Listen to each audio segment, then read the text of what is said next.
Film akan diawali dengan memperlihatkan seorang pria tua bernama Park Yung Han, di mana dia adalah pensiunan polisi yang sangat dihormati di kota Jeonnam, Seoul. Dahulu, dia adalah seorang detektif paling ditakuti oleh para penjahat, sampai-sampai ia dijuluki sebagai malaikat maut. Terlihat, ia selalu mengunjungi toko kue beras di daerah pasar karena ada cerita di balik sang pemilik toko tersebut. Setelah itu, Yung Nam pergi ke kantor polisi untuk menemui cucunya yang juga kini menjadi seorang detektif. Nah, sang cucu bukan hanya mewarisi semangat Yung Han menjadi polisi yang adil dan jujur. Wajah serta tubuhnya juga sangat mirip dengan Yung Han saat ia masih muda dahulu. Saat mengetahui jika sang cucu akan melakukan misi penting, ia pun menjadi teringat dengan masa lalunya saat menjadi legenda di kepolisian. Lalu scene pun akan flashback pada tahun 1958, tepatnya di daerah Hwangchun, di mana Yung Han memulai karirnya sebagai seorang detektif di daerah kecil tersebut. Nah, di misinya kali ini, Yung Han akan menangkap seorang gangster pencuri sapi yang sangat meresahkan para warga. Dengan menyamar sebagai seorang gelandangan, Yung Han pun mulai menjalankan aksinya dengan mendekati si gangster di tempat perjudian. Nah, di sini si gangster tak mencurigai jika gelandangan di depannya ini adalah Yung Han.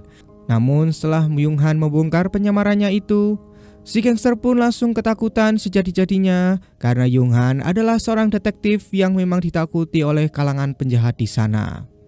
Aksi kejar-kejaran pun terjadi dan ketika Yung Han mulai memojokkan si gangster, ia pun akhirnya bisa menangkapnya dengan kemampuan bela diri yang ia miliki. Nah, karena Yung Han selalu menangkap penjahat-penjahat di kota Hwangchun, aksinya itu pun dilirik oleh kepolisian Seoul, tepatnya di kota Jeonnam, di mana Yung Han akan segera dipindah tugaskan ke sana untuk memulai karirnya sebagai detektif yang nantinya ia akan menjadi legenda di sana. Rekan-rekan di Hwangchun pun sangat sedih akan berpisah dengan Yung Han yang menjadi panutan mereka, karena jika Yung Han pergi, mereka pasti akan kesulitan menangkap para penjahat di sana. Namun, Yung Han menyemangati mereka dan percaya jika mereka pasti bisa menjalankan tugasnya tanpa adanya dirinya. Singkatnya, sesampainya di kota Jeonnam, Yung Han pun sangat terpukau dengan keindahan kota Seoul yang begitu modern, mulai dari bangunan, kendaraan, serta pakaian yang orang-orang kenakan di sana. Tanpa berlama-lama, Yung Han pun segera menuju ke kantor kepolisian Jeonnam untuk bertemu orang yang telah memanggilnya ke sana, yaitu Ketua Yu, yang merupakan Ketua Investigasi di Unit 1 Kepolisian Jeonnam. Ternyata, Ketua Yu ini sudah memperhatikan Yung Han sejak lama karena Yung Han sering muncul di berita koran dengan label malaikat maut dari Hwangchun. Setelah itu, Ketua Yu pun mengajak Yung Han makan dan membahas jika misi Yung Han di kota Jeonnam ini adalah untuk memberantas gangster yang semakin meresahkan masyarakat. Mendengar hal itu, Yung Han pun mengatakan jika itu sangat mudah baginya, karena memang dari dulu ia selalu berurusan dengan para gangster. Akan tetapi, Ketua Yu mengatakan jika gangster di kota Jeonnam sangat berbeda dengan gangster yang ada di Hwangchun, dan meminta Yung Han untuk tak menyepelekan hal itu. Sekembalinya ke kantor, Yung Han bertemu dengan anggota kepolisian dari unit 2 yang bernama Hwang So, yang terlihat sangat meremehkan Yung Han karena ia berasal dari pedesaan. Tak berselang lama, datanglah warga dengan wajah babak belur melapor jika ia baru saja dihajar oleh para gangster yang bernama gangster Dong Daemun karena warga itu menolak membayar upeti kepada mereka. Nah, disinilah misi pertama Yung Han menjadi seorang detektif di kota Jeonnam, di mana tanpa berlama-lama Yung Han langsung mencari keberadaan geng Dong Daemun yang saat itu sedang mengadakan minum-minum di sebuah kedai. Sesampainya di sana, Yung Han langsung tanpa basa-basi ingin membawa pemimpin geng Dong Daemun yang dipanggil Beludak itu. Namun tentu saja mereka hanya bisa tertawa mendengar ucapan Yung Han tersebut. Akan tetapi dengan kepintaran dan ide yang out of the box dari Yung Han, ia pun berhasil menangkap Beludak dengan menggunakan banyak ular berbisa agar mereka semua ketakutan. Namun saat diinterogasi, Beludak masih mengelak jika bukan dialah pelaku penganiayaan kepada warga tadi. Bahkan tak berselang lama, saat kepala polisi Jeonnam yang bernama Choi datang, ia malah membela Beludak dan menyuruh agar Yung Han membebaskannya. Nah, ternyata inilah alasan mengapa para gangster di Jungnam bisa seenaknya berkeliaran. Karena ternyata mereka dilindungi langsung oleh kepala polisi Choi. Karena faktanya ia sudah bekerja sama dengan ketua gangster yang bernama Tuan Lee. Hal itulah yang dimaksud oleh ketua Yu tadi jika gangster di Jungnam sangat berbeda dengan gangster-gangster lainnya. Alhasil, Jung Han pun sangat emosi karena hukum di sana bisa dipermainkan begitu saja. Namun, ia langsung dicegah oleh ketua Yu. Di sisi lain, kita akan diperlihatkan seorang detektif yang sedang dalam misinya menangkap para gangster yang meresahkan. Si detektif yang bernama Sang Sun ini dijuluki sebagai anjing gila karena di setiap ia menjalankan misi untuk menangkap para penjahat, ia selalu brutal dalam menghajar lawannya, bahkan tak segan-segan menggigit layaknya seekor anjing. Setelah berhasil menangkap para gangster itu, Sang Sun pun dibuat kecewa karena ternyata ketua divisi 2 malah membebaskan para gangster itu dengan alasan yang tak masuk akal. Membuat Sang Sun pun menjadi sangat kecewa dengan semua kekonyolan ini. Bahkan, Sang Sun malah disuruh untuk meminta maaf kepada kedua gangster tersebut yang membuatnya tambah emosi dan langsung menendang mereka. Ternyata kejadian tersebut dilihat langsung oleh ketua Yu dan Jung Han yang menganggap jika di kepolisian masih ada orang-orang seperti Sang Sun yang menganggap jika hukum tidak boleh dipermainkan. Keesokan harinya setelah penangkapan beludak oleh Jung Han dibuat terkejut karena kini para warga malah memprotes kepadanya agar ia tak berulah lagi. Ternyata para warga lebih takut kepada para gangster dan tak mempercaya polisi yang malah membela mereka. Bahkan penjual ular yang dibeli oleh Jung Han kemarin kini menjadi korbannya. Akhirnya Jung Han pun sadar jika ada kegelapan yang ada di kota Jungnam ini yang harus ia selamatkan. Akan tetapi tak semua warga membenci para polisi karena ada satu keluarga penjual kue beras yang masih percaya jika pasti ada polisi yang jujur dan adil seperti Jung Han.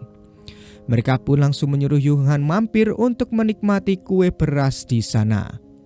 Mereka juga sangat kagum karena Jung Han telah berani melawan para gangster yang sampai saat ini masih meresahkan dan berbuat semena-mena kepada masyarakat. Dari sinilah Jung Han mulai menyukai kue beras dan sangat dekat dengan keluarga penjual kue tersebut. Sementara itu, gangster Dong Daemun kembali berulah dengan menariki upeti di pasar yang membuat seorang kuli beras berbadan besar bernama Kyung Han tak terima dengan perlakuan para gangster kepada para pedagang di sana. Alhasil, Kyung Han pun menghajar mereka semua hingga babak belur. Melihat perkelahian itu, Jung Han pun menjadi kagum dengan keberanian Kyung Han dan seolah-olah memiliki sebuah ide. Setibanya di kantor, Jung Han langsung disuruh kepala unit 2 untuk mengerjakan lemburan yang faktanya itu bukanlah pekerjaannya. Ternyata kepala unit 2 memang sengaja membuat Jung Han dan kepala Yu sibuk karena pasti mereka akan melakukan sesuatu yang mencurigakan. Alhasil, mulai saat itu Jung Han pun terus mengawasi gerak-gerik tim 2 yang memang terlihat sangat mencurigakan itu. Di tengah-tengah Jung Han sedang mengerjakan lemburannya, ia mendengar suara aneh dari dalam lemari yang ternyata itu adalah Sang Sun yang memang suka tidur di dalam sana. Lalu saat tim 2 sudah pulang, Jung Han langsung menemui salah seorang junior yang ada di tim 2 untuk mencari tahu apa yang sebenarnya akan mereka lakukan. Awalnya, si junior itu tak mau mengaku, namun ketika ia diancam akan dicelupkan di toilet, ia pun akhirnya ketakutan dan menceritakan kepada Jung Han. Lalu setelah mengetahui rencana tim 2, Jung Han pun langsung membangunkan Sang Sun dan mengajaknya untuk menggerebek tim 2 yang saat itu ternyata mereka sedang menyelundupkan barang-barang ilegal dari Amerika. Alhasil, Jung Han dan Sang Sun pun langsung memergoki tim 2 yang saat itu sedang bertransaksi yang membuat kepala tim 2 ketakutan dan mengaku jika mereka bukan pelaku penyelundupan tersebut. Akan tetapi, di sini tiba-tiba Sang Sun malah memukul Jung Han hingga Jung Han pingsan. Begitu juga dengan Sang Sun yang mengaku jika ia berada di pihak mereka ikut dipukul hingga pingsan. Nah, ternyata Sang Sun melakukan semua itu karena ia sadar jika mereka berdua kalah jumlah. Terlebih lagi, orang-orang Amerika di sana bersenjata lengkap sehingga ia pun berpura-pura berada di pihak mereka agar mereka berdua bisa selamat. Dan setelah tahu semua kebusukan kepolisian Jongnam yang didalangi oleh tim 2, Yung Han dan Sang Sun pun mempunyai sebuah ide untuk mengerjai mereka dengan mengambil semua barang selundupan itu lalu membagikannya kepada para warga. Yang tentu saja hal itu membuat kepala tim 2 merasa kebingungan dan ketakutan karena barang-barang tersebut adalah kepunyaan orang-orang Amerika. Setelah kejadian tersebut, kepala polisi Choi pun memarahi tim 2 karena akibat ulah mereka, kini orang-orang Amerika pasti tak akan mau lagi bekerja sama dengan mereka. Tak berselang lama, Yung Han dan Sang Sun pun datang dan mengatakan jika tim 2 harus berterima kasih pada mereka berdua. Karena jika mereka tak melakukan itu, pasti tim 2 akan ditangkap oleh polisi militer karena telah menyelundupkan barang-barang ilegal. Perkataan itu pun langsung membuat kepala Choi diam tanpa kata karena memang itulah faktanya. Malam harinya saat Yung Han akan pulang ke rumah, ia terlihat diikuti oleh beberapa gangster yang hendak mencelakainya karena mereka sudah muak dengan kehadiran Yung Han di Jongnam. Awalnya, Yung Han pun berhasil mengalahkan mereka, namun karena mereka semakin banyak, alhasil Yung Han pun kabur karena ia kalah jumlah. Kejar-kejaran pun terjadi hingga saat Yung Han terpojok, ia masuk ke sebuah toko buku dan meminta kepada si pemilik yang bernama Hyeju untuk bersembunyi di sana. Awalnya, Hyeju tak mau berurusan dengan para gangster, namun karena Yung Han terus memohon, akhirnya ia pun membawa Yung Han ke ruang penyimpanan agar ia sembunyi di sana. Alhasil, para gangster itu pun tak bisa menemukan keberadaan Yung Han yang bersembunyi.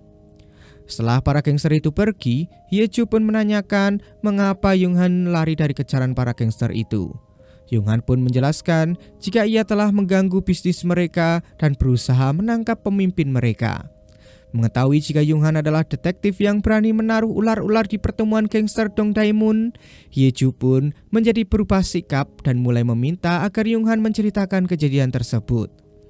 Alhasil, obrolan mereka pun menjadi hangat dan mulai menjadi akrab. Bahkan Hyeju berusaha mengobati luka di kepala Yung Han yang membuat Yung Han seketika langsung baper. Scene lalu akan berpindah ke seorang pemuda culun bernama So Ho Jung yang terlihat sedang dimarahi ayahnya karena ternyata Ho Jung ingin berhenti dari perguruan tinggi untuk menjadi seorang polisi. Nah, faktanya Ho Jung ini adalah murid yang pintar dan berasal dari universitas paling terkenal saat itu, yaitu Universitas Hanju. Itulah mengapa sang ayah ingin agar Ho Jung meneruskan kuliahnya dan bisa sukses. Namun, Ho Jung tetap kekeh ingin menjadi seorang polisi dan akhirnya ia pun mendaftar untuk seleksi masuk anggota kepolisian. Sementara itu, Yung Han mulai mengeluhkan kepada Ketua Yu jika dirinya tak bisa bergerak sendirian untuk menangkap para gangster. Terlebih lagi, para gangster kini berlindung di balik kekuasaan kepala Choi. Hal itu tentu saja disadari oleh Ketua Yu karena memang kini mereka harus bisa bergerak sendiri tanpa melibatkan anggota kepolisian lain. Alhasil, Ketua Yu pun mengizinkan Yung Han untuk mencari timnya sendiri, bahkan boleh merekrut orang-orang yang pantas untuk mendampinginya.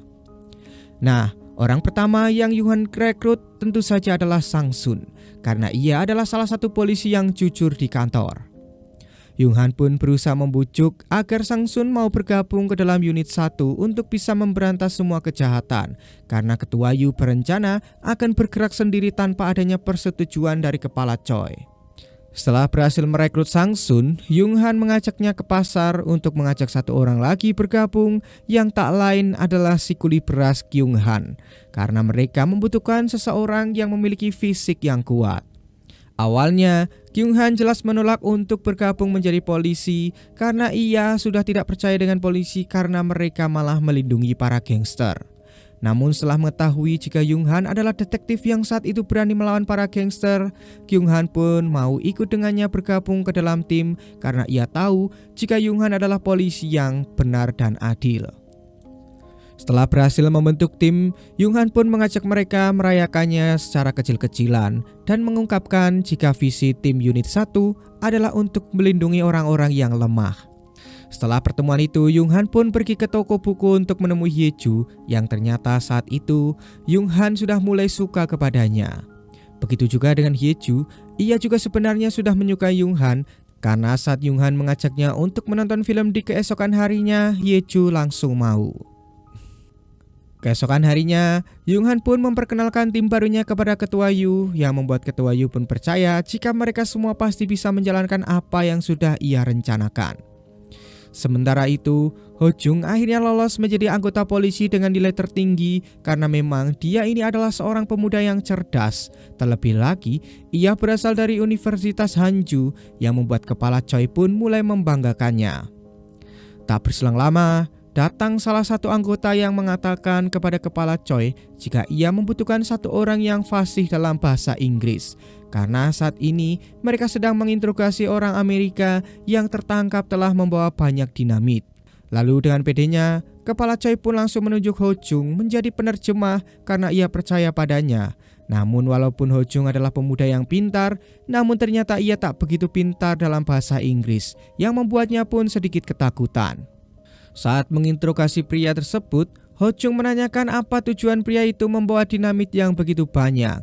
Nah, karena tim 2 adalah orang-orang yang bodoh, mereka malah mempercayai jika si pria itu terlalu gugup dan ia membutuhkan rokok agar dirinya bisa rileks dalam menjelaskan alasannya. Lalu dengan polosnya, Huang So pun mengizinkan si pria itu untuk merokok, yang padahal ia langsung merebut korek itu dan menyalakan salah satu dinamitnya. Alhasil, karena panik, Ho Jung pun mengambil dinamit itu dan langsung membuangnya keluar. Setelah kejadian gagalnya mereka menginterogasi dan malah meledakkan mobil kepala Choi, Ho Jung pun disalahkan dan mendapat hukuman menjadi tukang semir sepatu di kantor. Tak berselang lama, datang laporan yang memberitahu jika sedang terjadi perkelahian antara polisi Amerika di sebuah restoran, yang membuat tim 1 pun akhirnya menerima tugas pertama mereka. Nah, di sini Jung Han pun meminta agar Ho Jung ikut bersama mereka karena ia membutuhkan keahliannya dalam menerjemahkan bahasa Inggris dari 2 polisi Amerika tersebut. Sesampainya di sana, mereka sangat terkejut karena para polisi Amerika itu menggunakan pistol satu sama lain, sedangkan mereka tak membawa senjata untuk menghentikannya. Akan tetapi, tentu saja Jung Han mempunyai sebuah ide dengan menggunakan Ho Jung sebagai koki dan menyuruh mereka agar mencoba makanan yang telah disajikan. Hal itu membuat mereka pun mempunyai peluang karena perhatian polisi Amerika itu teralihkan oleh makanan tersebut, dan pada akhirnya polisi Amerika itu pun berhasil ditangkap. Nah, setelah berhasil menyelesaikan misinya, Jung Han pun memuji keberanian Ho Jung dalam misi kali ini karena berkat dirinya lah mereka bisa dengan mudah menangkap biang keributan tersebut. Akhirnya, di sini Jung Han pun mengajak Ho Jung untuk bergabung melengkapi anggota tim 1, yang tentu saja Ho Jung menerimanya. Karena tujuan utama Ho Jung menjadi seorang polisi adalah untuk melindungi yang lemah dan memberantas yang jahat seperti visi dan misi dari unit tim 1. Setelah itu, Sang Sun pun lalu mempertanyakan apa kegunaan Ho Jung di tim mereka. Dan Jung Han menjawab jika mereka butuh seseorang yang pintar seperti Ho Jung. Akhirnya, lengkaplah sudah anggota tim unit 1 dengan bergabungnya Ho Jung bersama mereka bertiga. Scene lalu akan berpindah ke kawanan perampok yang sedang menjalankan aksinya untuk merampok sebuah bank. Kawanan perampok tersebut seperti sudah terlatih dan mempersiapkan semuanya matang-matang, karena dengan aksinya tersebut mereka bisa tidak terdeteksi oleh para polisi dan berhasil menggondol semua uang yang ada di berangkas bank tersebut. Dan di saat mereka sudah selesai membawa semua uang-uangnya, mereka selalu membunuh satpam di sana untuk memperingatkan kepada semua orang jika mereka tidak main-main. Sementara itu di kantor polisi, tim unit 1 yang kini sudah lengkap diperintahkan oleh kepala Choi untuk membereskan para gelandangan yang selalu membuat gaduh masyarakat, karena mereka selalu meminta kepada para pedagang dengan paksa. Hal itu tentu membuat semua tim 1 merasa jika mereka diremehkan karena hanya diberi tugas untuk membereskan para gelandangan. Namun, Jung Han sendiri berpikir jika misi kali ini bisa menjadi tolak ukur kekompakan mereka untuk mendapatkan misi-misi yang lebih sulit nantinya. Saat mereka akan berangkat, Jung Han menyuruh semuanya mengoleskan pasta gigi di atas bibir anggotanya, yang membuat mereka pun bertanya-tanya apa tujuan dari Jung Han ini. Nah, ternyata saat mereka berhasil menangkap para gelandangan tersebut, para anggota tim 1 pun akhirnya tahu tujuan Yonghan menyuruh mereka mengoleskan pasta gigi adalah untuk mengurangi bau busuk yang disebabkan oleh para gelandangan yang tak pernah mandi itu. Di sini Yonghan pun menyuruh para gelandangan itu untuk berhenti berbuat onar dan mengembalikan barang-barang milik pedagang yang telah diambil secara paksa oleh mereka. Tak hanya itu, Yonghan juga mempunyai sebuah rencana untuk menjadikan mereka sebagai mata-mata jika tim unit 1 membutuhkannya nanti. Karena faktanya, di Hwangchun, Yonghan juga sering menyamar sebagai gelandangan dan bekerja sama dengan gelandangan di sana untuk menangkap para penjahat. Itulah mengapa Yonghan malah senang bisa mengenal para gelandangan-gelandangan di Jeonnam. Setelah misi selesai, Yonghan mengajak mereka semua pergi ke penjual kue beras untuk menikmati kue tersebut. Nah, tak terasa waktu pun begitu cepat berlalu karena saat itu Ho Jung menceritakan kisah seorang sheriff yang sangat ia idolakan bernama Frank Hammer, di mana sheriff tersebut sangat terkenal di Amerika dan ditakuti oleh para penjahat di sana. Nah, karena asik mendengarkan cerita Ho Jung, Yonghan pun melupakan janjinya bersama Hyeju untuk menonton bioskop, di mana terlihat Hyeju sudah menunggu Yonghan di bioskop hingga bioskop itu tutup. Dan karena kesal Yonghan tak kunjung datang, Hyeju pun memutuskan untuk pergi dari sana. Tak berselang lama, Yonghan yang sampai di sana pun merasa bersalah pada Hyeju dan akan berniat meminta maaf kepadanya. Keesokan harinya, berita tentang kawanan perampok tadi mulai tersebar di koran-koran, dan itu membuat tim 1 pun mulai mendiskusikan apakah mereka akan mengincar kota Jeonnam atau tidak. Karena pada faktanya perampok tersebut sudah menjalankan aksinya sebanyak 4 kali di kota-kota pinggiran Seoul, dan kemungkinan besar mereka juga pasti akan mengincar kota Jeonnam yang notabene banyak sekali orang-orang kaya. Untuk itu, mereka pun harus bersiap-siap jika memang benar para perampok tersebut akan menjalankan aksinya di kota Jeonnam. Akan tetapi, Yonghan merasa bingung karena kurangnya informasi. Ia tak tahu harus menyelidiki mereka dari mana. Nah, ternyata selama ini Ho Jung sudah memperhatikan aksi para perampok tersebut dan mengetahui sebuah fakta jika kawanan perampok tersebut adalah mantan anggota militer yang menggunakan senjata laras panjang. Ho Jung juga menceritakan jika mereka menggunakan sebuah mobil jeep yang sudah dimodifikasi karena mobil jeep yang mereka gunakan memiliki 4 pintu, yang mana itu biasanya dipakai oleh para militer untuk berpatroli. Di sini Ketua Yu pun mempunyai kesimpulan jika 4 perampokan yang terjadi di pinggiran kota Seoul hanya latihan mereka saja, karena tujuan utama mereka pasti ada di kota Seoul yang memiliki banyak uang. Namun saat tim unit 1 meminta Kepala Choi untuk waspada kepada kawanan perampok itu, ia malah tak mempercayainya karena bagaimana mungkin kawanan perampok itu menjalankan aksinya di Seoul, yang notabene kota besar dan banyak anggota kepolisiannya.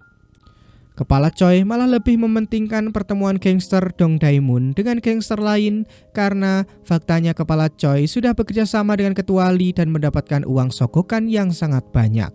Ia pun lalu menyuruh para anggotanya untuk mengawal Ketua Lee di pertemuan tersebut esok lusa.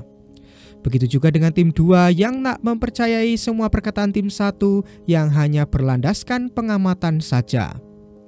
Di sisi lain, para perampok memang akan menargetkan Bang Jeonnam dalam aksi berikutnya, di mana sang pemimpin merasa jika dewa memihak mereka karena ia mengetahui jika kepolisian Jeonnam akan mengawal para gangster dalam sebuah pertemuan.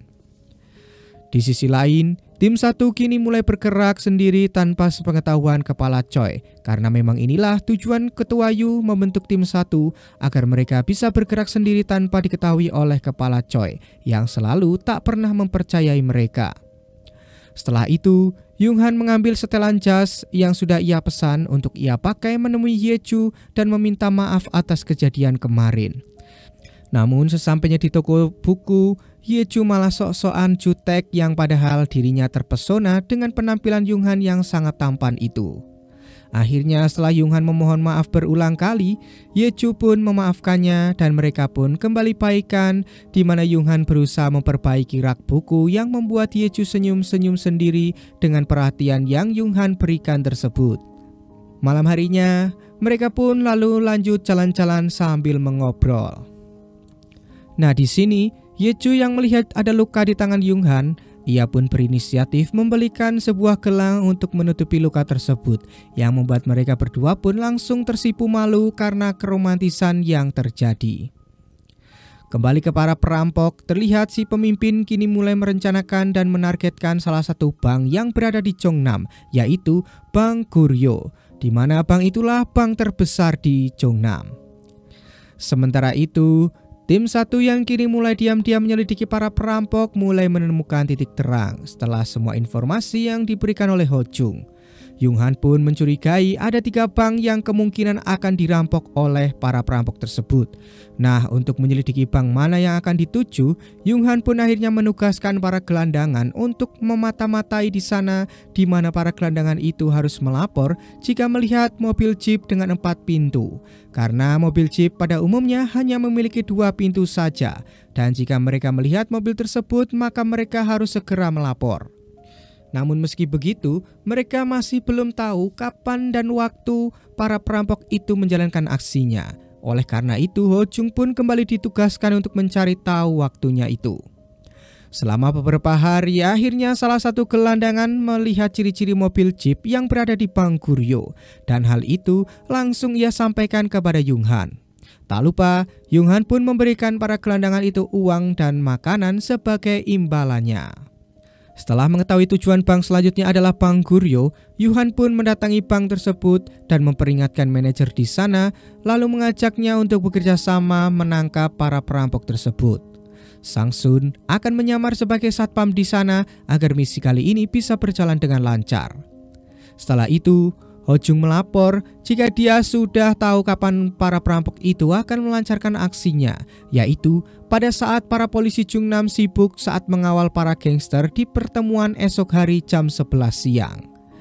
Nah, setelah semua investigasi itu menemui titik terang, Ketua Yu pun melapor kepada Kepala Choi berharap Kepala Choi mempercayainya dan menugaskan beberapa anggota untuk ikut dalam misi kali ini.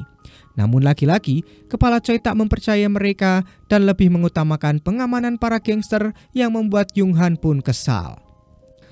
Di hari perampokan, Sang Sun terlihat sudah menjadi seorang satpam di Bank Goryeo, sementara Yunghan dan yang lain masih mencari cara agar mereka tak ikut dalam mengawal para gangster dan datang ke Bank Goryeo sebelum jam 11 siang. Saat semua tim diberangkatkan oleh Kepala Choi, ternyata Kepala Choi sudah memerintahkan tim unit 2 untuk mengawasi tim unit 1 jika mereka akan kabur. Alhasil, tim 1 yang akan kabur pun ketahuan, yang membuat mereka harus ditahan di dalam sel. Nah, karena waktu yang sudah mepet, Yunghan dan yang lain pun berusaha membujuk petugas lapas yang bernama Opsir Kim untuk membebaskan mereka. Awalnya, Opsir Kim tak mau mendengarkan bujukan dari Yunghan. Namun ketika Kyung Hwan dan Ho Jung menceritakan tentang uang masyarakat yang akan hilang, Opsir Kim pun jadi teringat dengan ibunya yang juga menyimpan uang di bank tersebut. Sementara di Bank Goryeo, Sang Sun sudah mulai panik mengingat sudah hampir jam 11 siang, namun Yunghan dan yang lain belum juga datang. Dan ternyata saat itu Yeju juga berada di sana karena dirinya akan mentransfer uang. Lalu tak berselang lama, datanglah kawanan perampok yang sudah memakai pakaian lengkap serta senjata laras panjang untuk melancarkan aksinya. Nah, saat sudah menodongkan senjata pada para pengunjung, kawanan perampok pun lalu menanyakan keberadaan manajer bank, karena hanya dialah yang bisa membuka berangkasnya. Akan tetapi, si manajer terlihat tertidur, karena ternyata sebelum para perampok itu datang, Sang Sun sengaja memberikan obat tidur kepada pegawai yang sudah bekerja sama dengan mereka, agar si pegawai meracik obat tidur itu lalu memberikannya kepada si manajer, agar nantinya mereka bisa mengelur waktu. Alhasil, usaha itu pun berbuah karena Yunghan yang baru saja datang bisa melumpuhkan salah satu perampok yang berada di dalam mobil. Sementara di dalam bank, para perampok berusaha membangunkan manajer, namun karena ia tak kunjung bangun, si ketua pun memerintahkan anak buahnya agar mengambil uang seadanya di sana, karena waktu yang sudah terbuang banyak. Tak berselang lama terdengar suara sirine yang membuat kawanan perampok itu pun segera keluar. Namun ternyata si pemimpin mempunyai rencana cadangan dengan membawa sandera agar mereka bisa lolos, dan sandera yang dibawa ternyata adalah Yeju, yang tentu saja membuat Yonghan yang menyamar sebagai salah satu perampok pun menjadi panik. Namun di sini Yonghan memiliki sebuah rencana lain dengan menunjukkan gelang yang diberikan oleh Yeju, seolah-olah ia memberikan tanda jika Yeju harus tenang dan percaya kepadanya. Sementara Sang Sun yang masih berada di dalam terpaksa menembak salah satu perampok karena ia hendak menembak. Alhasil, para perampok lain pun segera kabur bersama Yonghan yang masih menyamar sebagai supir. Aksi kejar-kejaran pun terjadi, di mana di tengah aksi itu Yonghan sempat memberikan kode kepada Yeju. Saat Yonghan membawa mereka ke tempat kepala Choi, Yonghan pun akhirnya ketahuan oleh kawanan perampok itu. Akan tetapi, di sini Yeju langsung menjalankan aksinya berakting menjadi orang gila yang membuat kawanan perampok itu pun berhasil dilumpuhkan oleh Yonghan. Dan menyadari jika mereka adalah perampok, kepala Choi pun segera menyuruh para anak buahnya menangkap mereka semua. Kepala Choi yang awalnya tak mempercayai jika perampokan ini akan terjadi, kini malah berpose di depan para wartawan seolah-olah dirinya dan tim 2 lah yang menangkap para perampok tersebut. Sementara tim 1 yang sudah mengetahui sifat kepala Choi pun membiarkannya karena memang rencana mereka hanyalah untuk menangkap para perampok tersebut. Setelah itu, tim 1 dipanggil kepala Choi yang kembali marah-marah karena tak memberitahu aksi mereka. Namun di sini, kepala Choi sedikit merasa senang karena berkat tim 1 yang berhasil menangkap para perampok tersebut, dirinya mendapatkan sebuah hadiah. Akan tetapi, di sini mereka mengerjai kepala Choi dengan mengatakan jika semua hadiah yang kepala Choi dapatkan akan didonasikan kepada yatim piatu korban perang, yang tentu saja membuat kepala Choi merasa bingung sekaligus kesal. Setelah mengerjai kepala Choi, mereka pun berkumpul dan merasa lega karena berhasil menyelesaikan walaupun sedikit di luar rencana.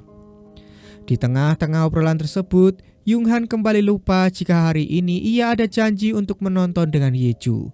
Alhasil, Yonghan pun segera ke bioskop, namun beruntungnya Yeju sudah memaklumi keterlambatan Yonghan kali ini, dan mereka pun akhirnya menonton bersama. Scene lalu akan berpindah ke sebuah tempat di mana di sana ditemukan puluhan jasad bayi yang entah siapa pelaku penguburan tersebut. Namun tak berselang lama, terlihat ada seorang wanita yang sedang menelepon dengan bahasa Inggris, di mana wanita tersebut rupanya adalah pelaku penguburan bayi tersebut. Keesokan harinya di kantor ada seorang wanita yang melapor kepada tim 2 jika dia telah kehilangan bayinya. Namun di sini, Huang malah menolak laporan tersebut dengan mengatakan jika mereka hanya menerima kasus besar saja. Nah, karena tak tega mendengar cerita wanita tersebut, Sang Sun pun langsung mengambil alih kasus itu lalu menyuruh si wanita menceritakan kronologinya. Si wanita itu menceritakan jika bayinya hilang saat ia sedang tertidur di siang hari. Ketika Yonghan menanyakan ciri-ciri pada bayi tersebut, si wanita mengatakan jika bayinya memiliki 2 ibu jari di tangan kirinya, dan saat ia menghilang, ia memakai selimut dengan rajutan berbentuk penyu yang ia rajut sendiri. Lalu sambil menangis, si wanita itu pun memohon kepada Sang Sun dan yang lain agar mereka segera menemukan bayinya. Sementara itu di sebuah rumah sakit, ketika 10 bayi yang ditemukan sedang diotopsi, tiba-tiba datang segerombolan polisi dari daerah Hoyang yang meminta agar para dokter menyerahkan bayi-bayi tersebut. Polisi itu juga meminta agar para dokter merahasiakan temuan bayi tersebut agar tidak bocor ke publik dengan mengatakan jika ini adalah perintah dari polisi militer. Namun ternyata kasus itu sudah bocor dan menyebar lewat berita di koran yang membuat si wanita kemarin kembali datang kepada tim 1 dan menanyakan tentang berita yang ada di koran karena salah satu bayi tersebut memiliki 2 ibu jari. Nah, untuk memastikan jika salah satu bayi itu adalah anak dari si wanita, tim 1 pun langsung menuju ke markas polisi Hoyang untuk memastikannya. Namun saat ditanya, para polisi itu mengaku jika jasad para bayi itu terkena penyakit campak dan itu sudah dikonfirmasi oleh dokter. Para polisi itu juga tidak memperdulikan ke-10 jasad bayi tersebut yang sudah dikubur oleh pihak panti asuhan. Mendengar ketidakpedulian polisi Hoyang dengan kasus ini, Sang Sun pun tersulut emosi yang membuat ketegangan pun terjadi. Nah, untuk mencari tahu tentang keanehan yang terjadi, tim 1 pun mendatangi dokter yang menangani para bayi-bayi tersebut. Namun sesampainya di rumah sakit, mereka tak bisa menemukan sang dokter karena ternyata ia sudah dipindah tugaskan ke luar pulau. Setelah itu, Yung Han dan Sang Sun pergi ke panti asuhan Rumah Malaikat yang disinyalir jika para bayi-bayi tersebut berasal dari sana. Ternyata memang benar jika si wanita pemilik panti asuhan yang bernama Audrey ini adalah pelaku yang sebenarnya. Di sini, Sang Sun yang sudah habis kesabarannya pun langsung menanyakan tentang kasus bayi-bayi tersebut dan menuduh jika Audrey lah pelakunya. Namun karena Audrey ini adalah orang yang memiliki koneksi orang-orang penting, ia pun jelas bisa mengelak dan malah mengancam Sang Sun dan juga Yung Han agar mereka berdua dipecat dari kepolisian karena sudah menuduh tanpa adanya bukti. Setelah itu, Yung Han pun menanyakan mengapa Sang Sun begitu gegabah langsung menuduh Audrey sebagai pelakunya, padahal mereka belum mempunyai cukup bukti. Ternyata Sang Sun adalah mantan penghuni panti asuhan dan karena kasus bayi-bayi itu ia jadi teringat dengan masa lalunya dan tak akan membiarkan kasus ini begitu saja. Setelah itu, mereka berdua melihat satu anak yang sedang menangis di bawah pohon. Sang Sun yang merasa kasihan pun langsung mendekatinya dan menanyai apa alasan si anak menangis. Namun entah mengapa, si anak malah merasa ketakutan dan langsung pergi dari sana. Sementara itu, Ho Jung dan Kyung Hwan mendapatkan informasi jika jurnalis yang meliput kasus ini sebelumnya mengalami kecelakaan dan kini koma di rumah sakit. Hal itu membuat Yung Han dan yang lain pun langsung melaporkan semua temuannya kepada Ketua Yu. Nah, ternyata Ketua Yu ini tahu siapa Audrey, di mana nama aslinya adalah Ko Geum-ja. Dari dulu, dia memang sudah dirumorkan sering menjual belikan anak-anak dari panti asuhan.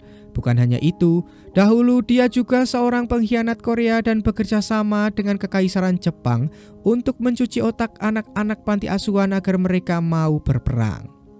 Namun semua informasi tersebut belum cukup untuk bisa menangkap Geum-ja. Untuk itu, mereka harus menemui dokter yang menangani para bayi-bayi tersebut dan mengorek informasinya. Nah, di sini Ho Jung lah yang ditugaskan untuk pergi menemui dokter tersebut.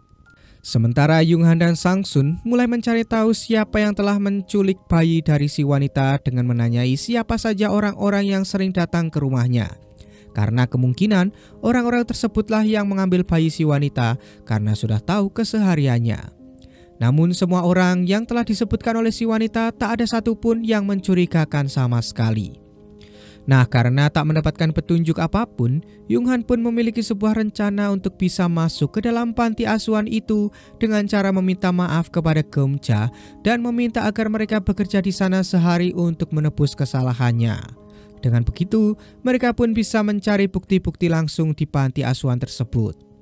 Dan setelah dimaafkan dan diizinkan bekerja di sana, mereka pun langsung menyisir semua panti asuhan untuk mencari sesuatu yang bisa dijadikan bukti. Nah, ketika sedang mengorek-orek sampah, mereka pun menemukan petunjuk yang jelas, yaitu potongan kain rajutan bergambar penyu persis seperti yang dikatakan oleh si wanita. Setelah itu, mereka pun mendatangi si wanita dan menyampaikan kabar dukanya jika bayi yang dikabarkan di koran kemarin memanglah bayinya. Di sini, Yung Han dan Sang Sun pun meminta maaf karena tak bisa membawa pulang bayi tersebut. Namun mereka berjanji jika kasus kali ini akan mereka pecahkan dan mereka akan menghukum si pelaku. Setelah mengetahui jelas jika Geum-ja adalah pelakunya, mereka pun mulai mencari tahu bagaimana cara Geum-ja menculik bayi-bayi tersebut. Nah, setelah Kyung Hwan menyelidiki semua orang-orang yang kehilangan bayi, Yung Han pun menyimpulkan jika si penjual kosmetiklah yang telah mengambil bayi-bayi tersebut. Karena itu bisa dibuktikan jika di rumah-rumah orang yang kehilangan bayi terdapat kosmetik yang sama. Dan si penjual kosmetik itu juga menggunakan tas besar yang itu kemungkinan ia gunakan untuk membawa bayi-bayi tersebut. Nah, untuk menyelidiki lebih lanjut, tim 1 pun kemudian mengikuti si penjual kosmetik di mana ternyata ia pergi ke tempat perjudian. Di sini, Yung Han pun memiliki ide untuk bekerja sama dengan pemilik rumah judi tersebut. Ia mengancam jika si pemilik judi tak membantu mereka, ia akan dijebloskan ke penjara. Dan karena ketakutan, si pemilik rumah judi pun mau bekerja sama dengan langsung menagih hutang kepada si penjual kosmetik. Dengan begitu, si penjual kosmetik pun harus segera mencari uang, dan benar saja, dengan menculik bayi-bayi dari wargalah, ia bisa mendapatkan uang dengan instan. Dan ketika ia sedang menjalankan aksinya, tentu saja tim 1 terus mengikutinya, hingga saat ia bertemu dengan seseorang yang akan membeli bayi tersebut, mereka langsung menggerebeknya. Namun sayangnya, si pembeli bayi itu bisa kabur dari kejaran Yung Han dan yang lain. Namun meski begitu, mereka bisa menangkap si penjual kosmetik yang langsung diinterogasi. Si penjual kosmetik mengatakan ia sama sekali tak mengenal siapa orang yang membeli bayi-bayi itu. Ia hanya diberitahu oleh seorang pria saat bermain judi jika ia ingin mendapatkan uang secara instan, ia harus mengambil bayi-bayi yang sehat dan bertransaksi di tempat yang sudah ditentukan. Setelah itu, tim 1 pun mulai menginterogasi seorang dokter yang dicurigai bekerja sama dengan Geumja, di mana panti asuhan itu selalu menyuruh anak-anak di sana untuk disuntikan vaksin. Dan setelah si dokter itu ketakutan, ia pun mengaku jika dialah orang yang membantu Geumja menyeleksi bayi-bayi yang masih sehat untuk diperjualbelikan. Nah, setelah mengumpulkan bukti-bukti yang cukup, Yung Han dan tim pun segera menuju panti asuhan untuk menggeledah dan menangkap semua pegawai di sana untuk diinterogasi. Nah, di penggeledahan tersebut, mereka menemukan sebuah ruangan mencurigakan di basement, di mana mereka mencurigai jika disinilah tempat Geumja menyembunyikan bayi-bayi itu. Yung Han juga mencurigai jika bayi-bayi itu dibunuh secara perlahan dengan menggunakan asap yang sengaja dibuat. Sementara Sang Sun kembali bertemu dengan anak yang kemarin ia tanyai, di mana si anak mengatakan jika memang benar ia sempat melihat bayi-bayi di ruangan tersebut. Namun ketika ditanyai lebih lanjut, si anak itu langsung pergi karena ketakutan. Setelah menangkap semua pegawai panti asuhan, mereka pun menemukan orang yang kemarin dicurigai akan membeli bayi kepada penjual kosmetik. Dia adalah wanita yang bernama Yun, seorang pegawai yang sangat loyal kepada Geumja.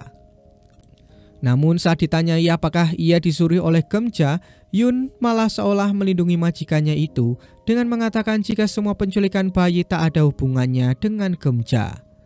Setelah itu, mereka pun menangkap Geumja dan supir pribadinya untuk diinterogasi. Namun lagi-lagi Geumja seolah-olah dilindungi oleh Yun dan supirnya, karena sang supir mengatakan jika dia dan Yunlah yang melakukan jual beli bayi dan tak melibatkan Geumja.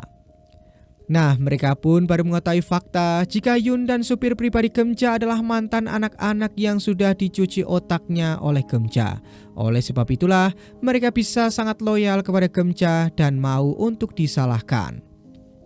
Belum selesai menjalankan interogasi, tiba-tiba kepala Choi datang dan menyuruh mereka untuk membebaskan Geumja, karena faktanya Geumja adalah anggota Perserikatan Wanita Korea. Geumja juga dijemput oleh ketua wanita perserikatan yang membuat semua tim 1 pun merasa kesal karena mereka tak bisa berbuat apa-apa. Akan tetapi, tiba-tiba saja Sang Sun datang dan membawa anak yang kemarin ia tanyai untuk membuktikan sesuatu yang membuat Geumja pun langsung terdiam ketakutan. Anak itu pun lalu menceritakan jika dia pernah melihat saat Yun sedang menyusui bayi-bayi tersebut. Tiba-tiba Geumja datang dan memarahi Yun karena ternyata bayi-bayi tersebut cacat dan tidak bisa untuk dijual. Nah, karena mereka tak bisa menjual bayi-bayi tersebut, Geumja pun memutuskan untuk membunuh mereka semua dengan merusak pipa perapian agar para bayi-bayi tersebut tewas karena menghisap asap.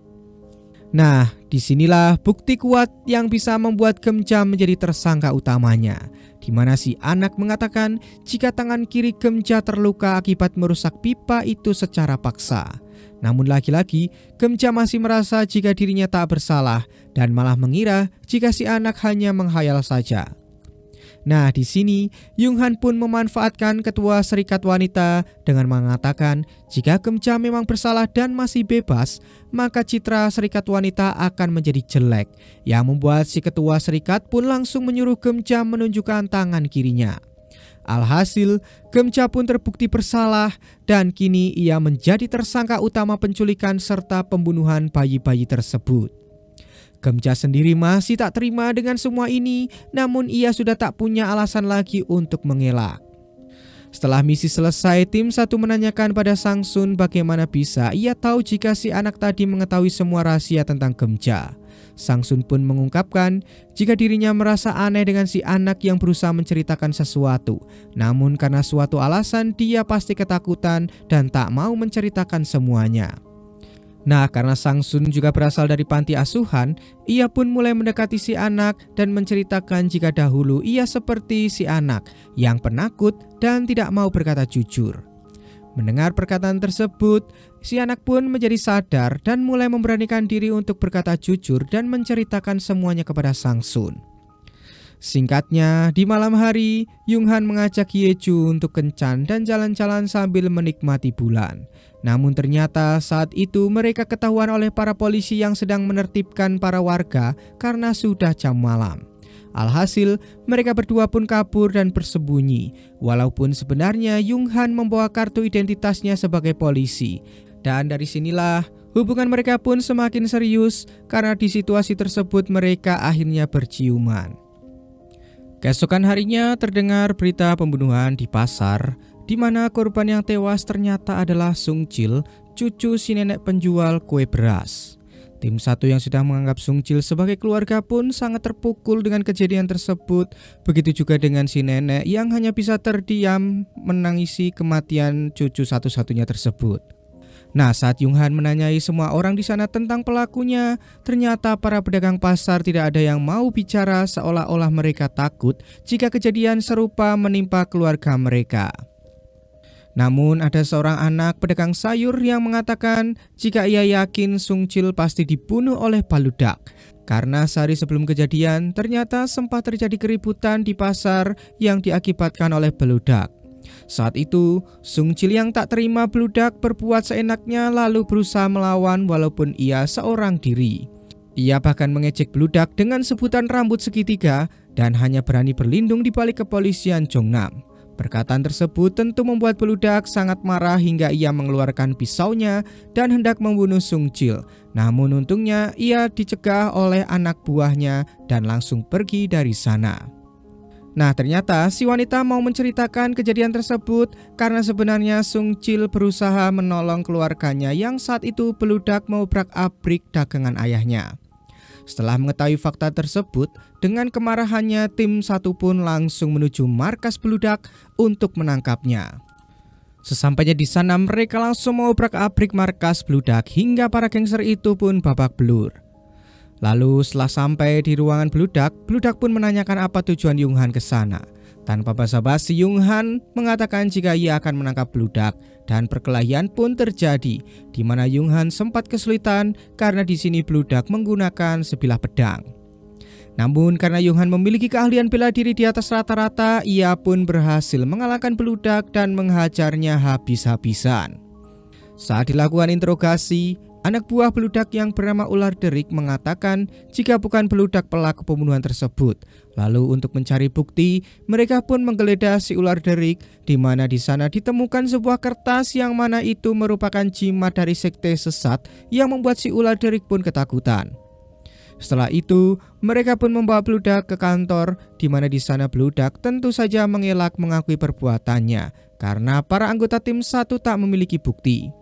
Hal itu membuat Yung-han pun semakin emosi dan langsung menodongkan pistol ke arah beludak. Tak berselang lama, anak buah beludak pun datang dan memberikan kesaksian jika semalam beludak minum-minum bersama mereka semua hingga pagi, yang membuat Yung-han pun tak bisa berbuat apa-apa dengan kesaksian mereka itu. Setelah itu, tim 1 dimarahi kepala Choi karena telah memukuli orang tak bersalah bahkan menodongkan pistol ke arahnya.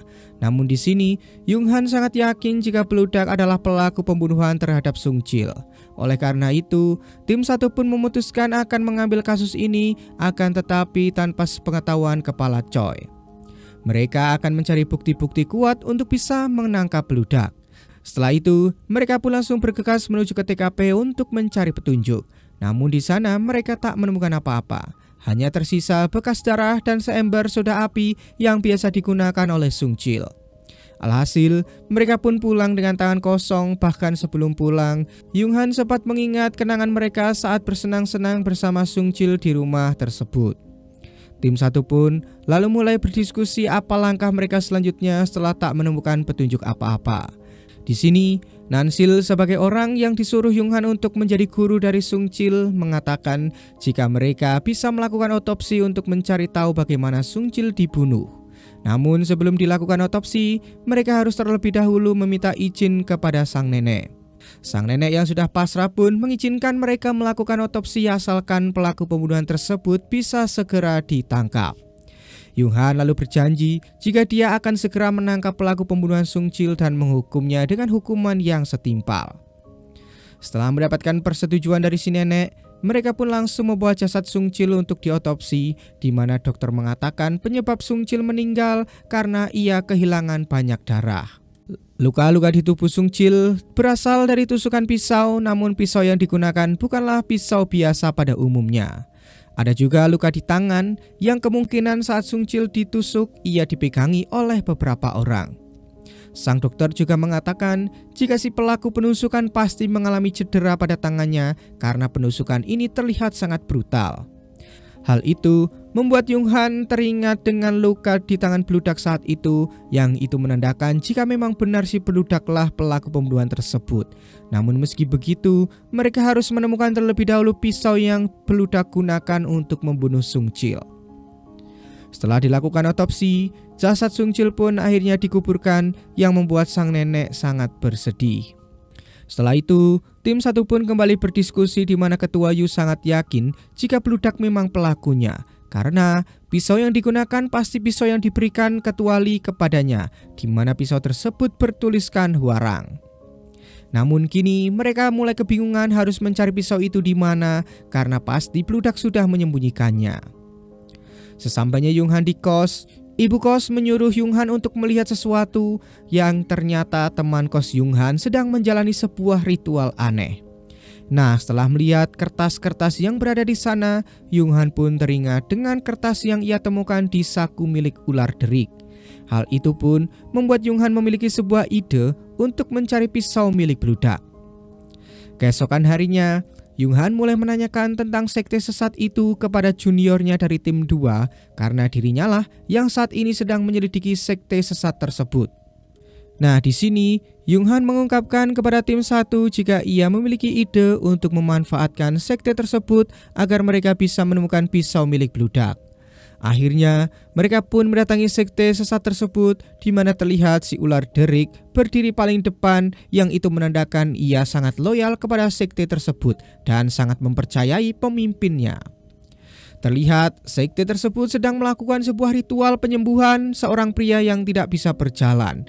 Dan setelah pemimpin sekte melakukan sedikit jampi-jampi, pria tersebut pun langsung bisa berjalan, yang membuat semua pengikut sekte pun mengagung-agungkan sang pemimpin.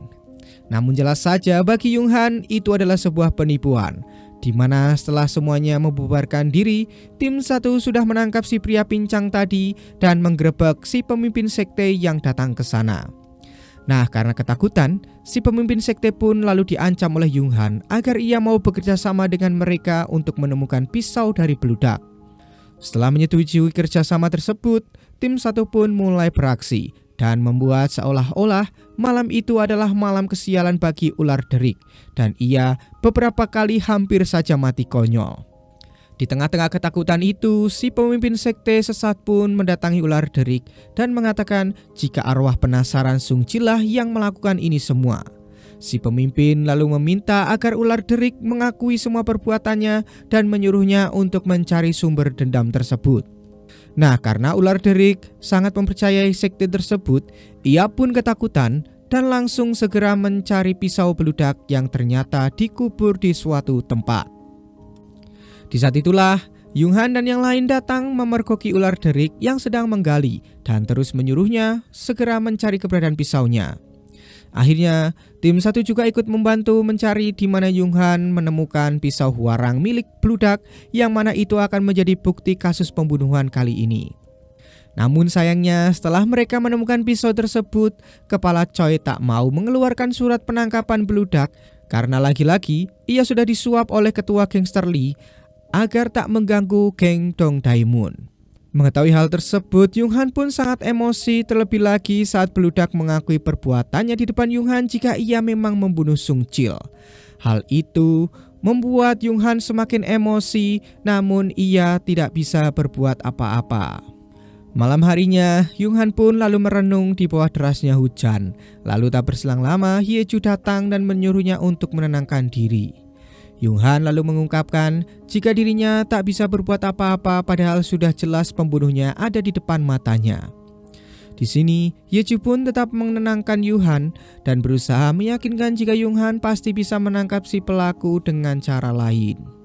Singkat cerita, saat Yung Han sedang minum-minum dengan teman kosnya, salah satu teman kos mengatakan jika polisi Korea tak bisa menangkap beludak, pasti polisi negara lain bisa menangkapnya. Hal itu membuat Yung Han pun memiliki sebuah ide untuk bekerja sama dengan polisi militer Amerika yang saat itu diselamatkan oleh tim 1. Akhirnya, si polisi itu pun mau untuk membantu tim 1 di mana mereka langsung bergerak untuk menjalankan aksinya. Keesokan harinya, saat beludak sedang mengadakan sebuah acara di pinggiran kota Jongnam, tim 1 dan si polisi Amerika pun datang untuk mengacau. Tanpa berlama-lama, Yung Han pun memancing emosi beludak agar dia mau berkelahi. Dan karena sudah kacau, akhirnya perkelahian pun terjadi di mana beludak langsung memukuli si polisi Amerika yang saat itu ia hanya diam saja. Lalu tak berselang lama, kepolisian Amerika pun datang dan langsung menangkap beludak karena beludak sudah memukuli polisi dari Amerika. Hal itu tentu saja membuat beludak pun tak bisa berbuat apa-apa. Nah, setelah beludak ditangkap, Yung Han sengaja mendatangi ketua Lee untuk melakukan sebuah negosiasi. Di sini, Yung Han mengungkapkan jika beludak diberitakan terkena kasus maka geng Dong Daemun tak akan baik-baik saja. Hal itu pun sempat membuat ketua Lee berpikir, terlebih lagi Yung Han tahu jika salah satu media di Korea tidak bisa dikendalikan oleh ketua Lee.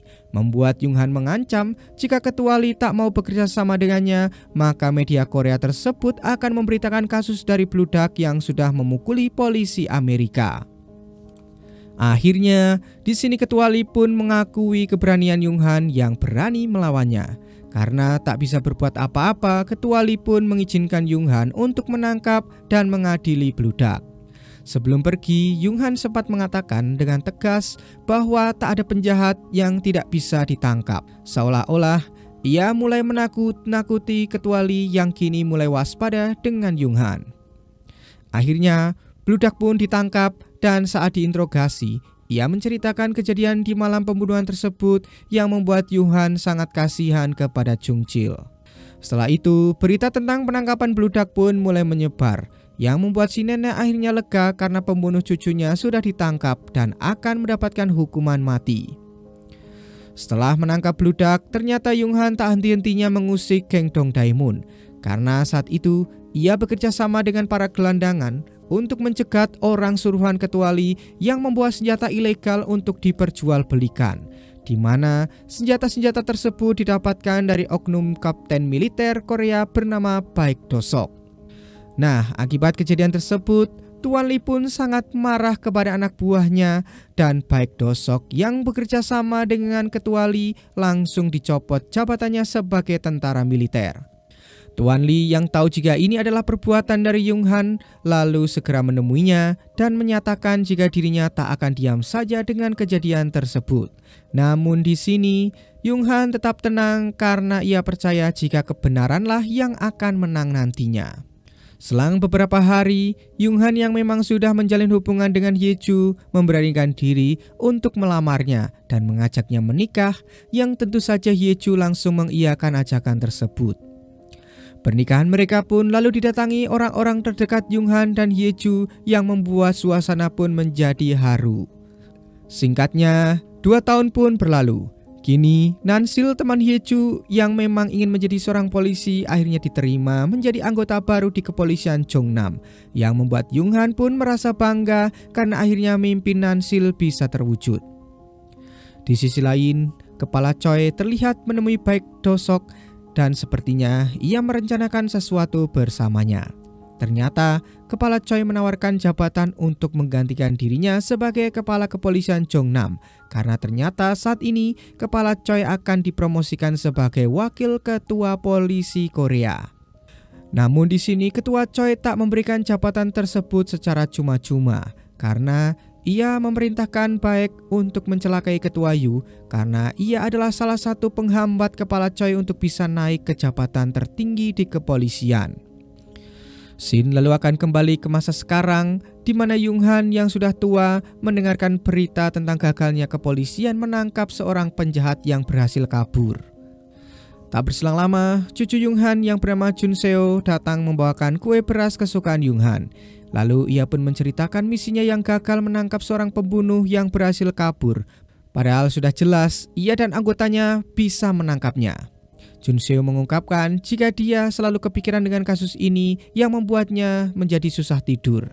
Mendengar hal itu, Yung-han pun mengatakan jika Jun-seo pasti punya kesempatan lagi untuk bertemu dengan pembunuh itu dan di saat itulah ia akan bisa menangkapnya. Yung-han juga teringat saat dimana dirinya masih menjadi anggota polisi biasa, ia bertemu lagi dengan seseorang yang membuat trauma dalam hidupnya dan akhirnya ia bisa menangkapnya. Ia pun menceritakannya kepada Jun-seo agar sang cucu bisa termotivasi dengan semangatnya dahulu. Kembali ke masa Yung-han muda, saat itu Ketua Yu yang akan pulang ke rumah tiba-tiba dihadang oleh sekelompok orang yang langsung menghajarnya. Salah seorang itu tentu saja adalah Baek Do-sok yang sudah diperintahkan oleh Kepala Choi untuk mencelakai Ketua Yu. Kejadian itu membuat semua anggota tim 1 merasa syok dan menanyakan kepada dokter keadaan Ketua Yu. Sang dokter mengatakan jika Ketua Yu baik-baik saja, namun ia mengalami luka di kakinya yang kemungkinan besar ia akan lumpuh. Keesokan harinya, tim 1 pun menggerebek semua geng Dongdaemun di Jongnam untuk mencari tahu pelaku pengeroyokan terhadap Ketua Yu. Saat Yung-han menginterogasi ular derik, si ular derik langsung membantah tuduhan tersebut. Ia malah justru curiga jika yang melakukan itu adalah anggota pasukan khusus. Karena dengan keterampilan yang dimiliki seorang pasukan khusus, ia bisa dengan mudah membuat seseorang menjadi lumpuh. Setelah mendengar ucapan dari ular derik, mereka pun mulai mendiskusikan apakah mungkin benar seorang anggota khusus mencelakai Ketua Yu. Tapi apa tujuannya? Di saat yang bersamaan, mereka pun dipanggil untuk berkumpul karena mereka akan menyambut kedatangan Ketua Polisi baru Jongnam. Tak berselang lama, datanglah si Ketua Polisi baru yang tak lain adalah Baek Do-sok. Melihat muka Baek Do-sok, Yung-han pun sangat terkejut karena ia teringat dengan masa lalu ketika ia masih menjadi tentara pelajar. Baek Do-sok menyuruhnya untuk membunuh para warga secara paksa. Dan kejadian tersebutlah yang membuat Yung-han mendapatkan trauma sampai saat ini. Sementara Baek Do-sok sendiri akhirnya ia mendapatkan jabatan lagi setelah sekian lama ia menganggur setelah dicopot dari anggota militer 2 tahun yang lalu. Tak berselang lama, Yung-han datang ke ruangan Baek untuk menyapanya yang ternyata Baek juga masih mengingat siapa Yung-han. Ia memanggilnya dengan sebutan tentara pelajar. Namun di sini, Yung-han malah merendahkan Baek dan mencurigai jika Baek mendapatkan jabatan ini dengan cara yang kotor. Ia juga masih menganggap jika Baek adalah seorang kapten, bukan kepala polisi, yang tentu saja membuat Baek merasa marah kepada Yung-han. Namun di sini Yung-han tak takut padanya dan seolah-olah ia memiliki rencana untuk mengungkap kebusukan dari Baek. Setelah itu, Yung-han dan tim 1 kembali membahas kasus pengeroyokan Ketua Yu, di mana di tengah-tengah diskusi itu, mereka dikagetkan dengan adanya Nansil yang bersembunyi di dalam lemari yang biasa dipakai tidur oleh Sang Sun. Ternyata, Nansil mendengar semua diskusi mereka dan memberikan informasi penting jika ia sering melihat Ketua Yu menuliskan sebuah surat saat anggota tim 1 sudah pergi. Lalu sesaat Ketua Yu pergi, Kepala Song, salah satu anggota di sana, juga ikut pergi yang membuat Nansil merasa aneh. Akhirnya, mereka pun meminta keterangan dari Ketua Song untuk mencari tahu apa yang sebenarnya terjadi. Awalnya, Ketua Song tak mengakui jika ia selalu mengikuti Ketua Yu pergi setelah menulis surat. Namun saat ia diancam dengan catatan suap yang ia terima, ia pun akhirnya mengaku dan akan menceritakannya nanti malam di tempat lain. Lalu malam harinya, Ketua Song mulai menjelaskan jika ada sebuah perkumpulan bernama Perkumpulan Sin Kwang, di mana di dalamnya berisi banyak petinggi Korea dan Kepala Choi adalah salah satu anggotanya. Nah, Perkumpulan Sin Kwang ini ternyata adalah perkumpulan yang pro-Jepang. Itu artinya mereka adalah pembelot dari Korea, namun dengan kedudukan serta jabatan yang tinggi, mereka bisa seenaknya bebas. Nah, karena Ketua Yu tahu jika Kepala Choi anggota Perkumpulan Sin Kwang, ia pun selalu menulis surat untuk mengadukan Kepala Choi kepada Dewan Tertinggi, berharap Kepala Choi dipecat. Namun surat yang ditulis setiap hari itu nampaknya tidak sampai kepada Dewan Tertinggi karena surat itu dihentikan oleh para anggota Sin Kwang. Dengan begitu, Choi pun menjadi bahan omongan di perkumpulan tersebut yang kemungkinan membuatnya langsung mencelakai Ketua Yu agar rahasianya tidak sampai ke Dewan Tertinggi. Nah, mengetahui jika ini perbuatan Kepala Choi, tim 1 pun tak tinggal diam dan akan berusaha mengungkap semuanya, namun mereka tak akan terburu-buru sampai mendapatkan bukti yang kuat. Keesokan harinya, saat Sang Sun dan Ho Jung tiba di kantor, mereka melihat perlakuan yang tak mengenakan bawahan baik kepada Nansil yang membuat Sang Sun pun tak terima dan langsung menghajarnya. Perkelahian pun terjadi hingga saat Baek tiba, mereka pun menghentikan perkelahian tersebut. Setelah itu, Baek mengunjungi Ketua Yu, di mana di sana ia sangat menyesal karena Kepala Choi hanya menyuruhnya membuat Ketua Yu cacat dan tidak membunuhnya. Sementara itu, Kepala Choi yang kini sedang menikmati hari-harinya menjadi wakil kepala polisi, tiba-tiba didatangi Yung Han yang langsung akan menangkapnya dengan tuduhan penganiayaan kepada Ketua Yu. Tentu saja, Kepala Choi pun mengelak, namun Yung Han tetap memaksa Kepala Choi untuk ikut yang membuat Yung Han pun dihentikan oleh kepolisian pusat.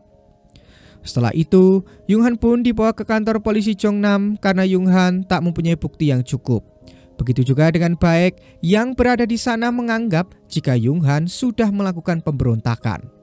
Akan tetapi, tiba-tiba saja Ketua Yu datang dan akan membuktikan perkataan Yung Han yang seketika membuat Kepala Choi pun terdiam dan ketakutan. Setelah itu, Kepala Choi menyuruh Ketua Yu, Yung Han, dan Baek berbicara di ruangan, di mana di sini ternyata Ketua Yu sudah tahu jika Baeklah pelaku penganiayaan terhadap dirinya. Karena saat Baek mengakui perbuatannya di rumah sakit, Ketua Yu ternyata sudah sadar dan hanya berpura-pura koma saja. Hal itu tentu saja membuat Kepala Choi hanya bisa terdiam menyimpan kemarahannya pada Baek yang ceroboh itu. Lalu tak berselang lama, Yung Han juga mengancam Kepala Choi dengan sebuah foto dan surat yang ditulis dengan darahnya jika dia sangat loyal kepada Kekaisaran Jepang. Hal itu tentu saja membuat Kepala Choi semakin terpojok dan tak bisa berbuat apa-apa. Namun saat ia menanyakan apa mau Ketua Yu dan Yung Han, Ketua Yu malah merobek foto dan surat tersebut, yang membuat Yung Han pun bertanya-tanya padahal bukti tersebut bisa membuat Kepala Choi kehilangan jabatannya bahkan dihukum sangat berat. Di sini Ketua Yu meminta agar mereka berdua tak mengganggu aktivitas tim 1 yang membuat Baek pun emosi bagaimana tim 1 tak mematuhi perintahnya. Namun, Baek langsung dimarahi oleh Kepala Choi yang menyuruhnya menuruti perintah Ketua Yu untuk tak mengganggu lagi tim unit 1. Nah, walaupun kedua bukti tersebut sudah lenyap, namun di sini Kepala Choi menyangka jika pasti Ketua Yu mempunyai rencana lain untuk mengancamnya. Maka dari itu, ia pun akan mengikuti apa kemauan Ketua Yu untuk tak mengganggu tim unit 1. Tim 1 pun lalu mempertanyakan mengapa Ketua Yu menghancurkan bukti yang bisa membuat Kepala Choi dihukum. Ternyata tujuan Ketua Yu hanya untuk membuat tim unit 1 tak disentuh lagi oleh Baek dan Kepala Choi. Karena dengan mengancam seperti itu, Ketua Yu yakin jika Kepala Choi tak berani lagi melawannya, sebab ia masih memiliki bukti lainnya. Keesokan harinya saat Yung Han dan Hye Ju akan pergi kencan, mereka melihat ada keributan di depan gereja. Ternyata orang-orang saat itu hendak mengusir ibu dan anak karena takut terkena penyakit kusta yang mereka derita. Biarawati yang saat itu di sana pun membela jika mereka berdua sudah sembuh. Namun salah seorang di sana tetap ingin mengusir mereka bahkan hendak memukulnya. Untung saja Yung Han datang dan menghentikan orang-orang itu dengan menunjukkan kartu anggota kepolisian. Alhasil orang-orang itu pun ketakutan dan langsung membubarkan diri masing-masing. Setelah itu, Yunghan dan Hyeju datang ke kuil untuk berdoa agar keluarga mereka bisa selalu rukun dan sampai akhir hayat. Di sini, Hyeju pun mengungkapkan jika ia selalu berdoa agar mereka segera dikaruniai anak, karena setelah 2 tahun menikah, mereka belum juga mendapatkan momongan. Mendengar hal itu, Yunghan pun menyuruh Hyeju untuk bersabar, karena cepat atau lambat mereka pasti akan diberi momongan. Sementara itu, di sebuah kantor saham terlihat ada seorang pria yang sedang merenung. Tak berselang lama, pria itu pun didatangi seseorang yang membuatnya ketakutan. Nah, pria yang baru saja datang itu langsung menghajarnya, bahkan mencekik hingga saat Yunghan dan Hyeju tak sengaja lewat di depan kantor tersebut, si pria yang diajar tadi tiba-tiba terjatuh dari lantai atas. Saat Yunghan mendekati pria tersebut, seseorang langsung berlari ke atas gedung untuk mengejar pelaku. Namun saat pria itu kembali, ia tak bisa menemukan jejak pelaku yang entah kabur kemana. Setelah itu, Yunghan dan tim 1 pun segera naik ke ruangan kejadian untuk mencari bukti-bukti. Nah, dari penelusuran itu, mereka menemukan sebuah surat wasiat dan bekas sepatu korban di lantai.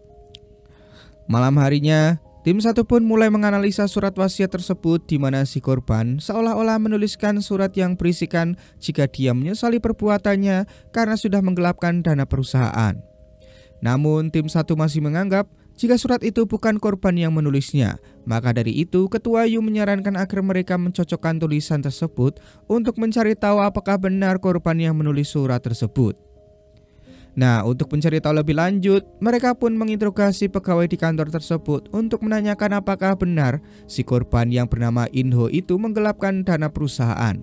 Salah satu dari mereka pun membenarkan jika Inho sering menggelapkan uang perusahaan karena ia pernah memergoki Inho saat ia mengambil uang nasabah.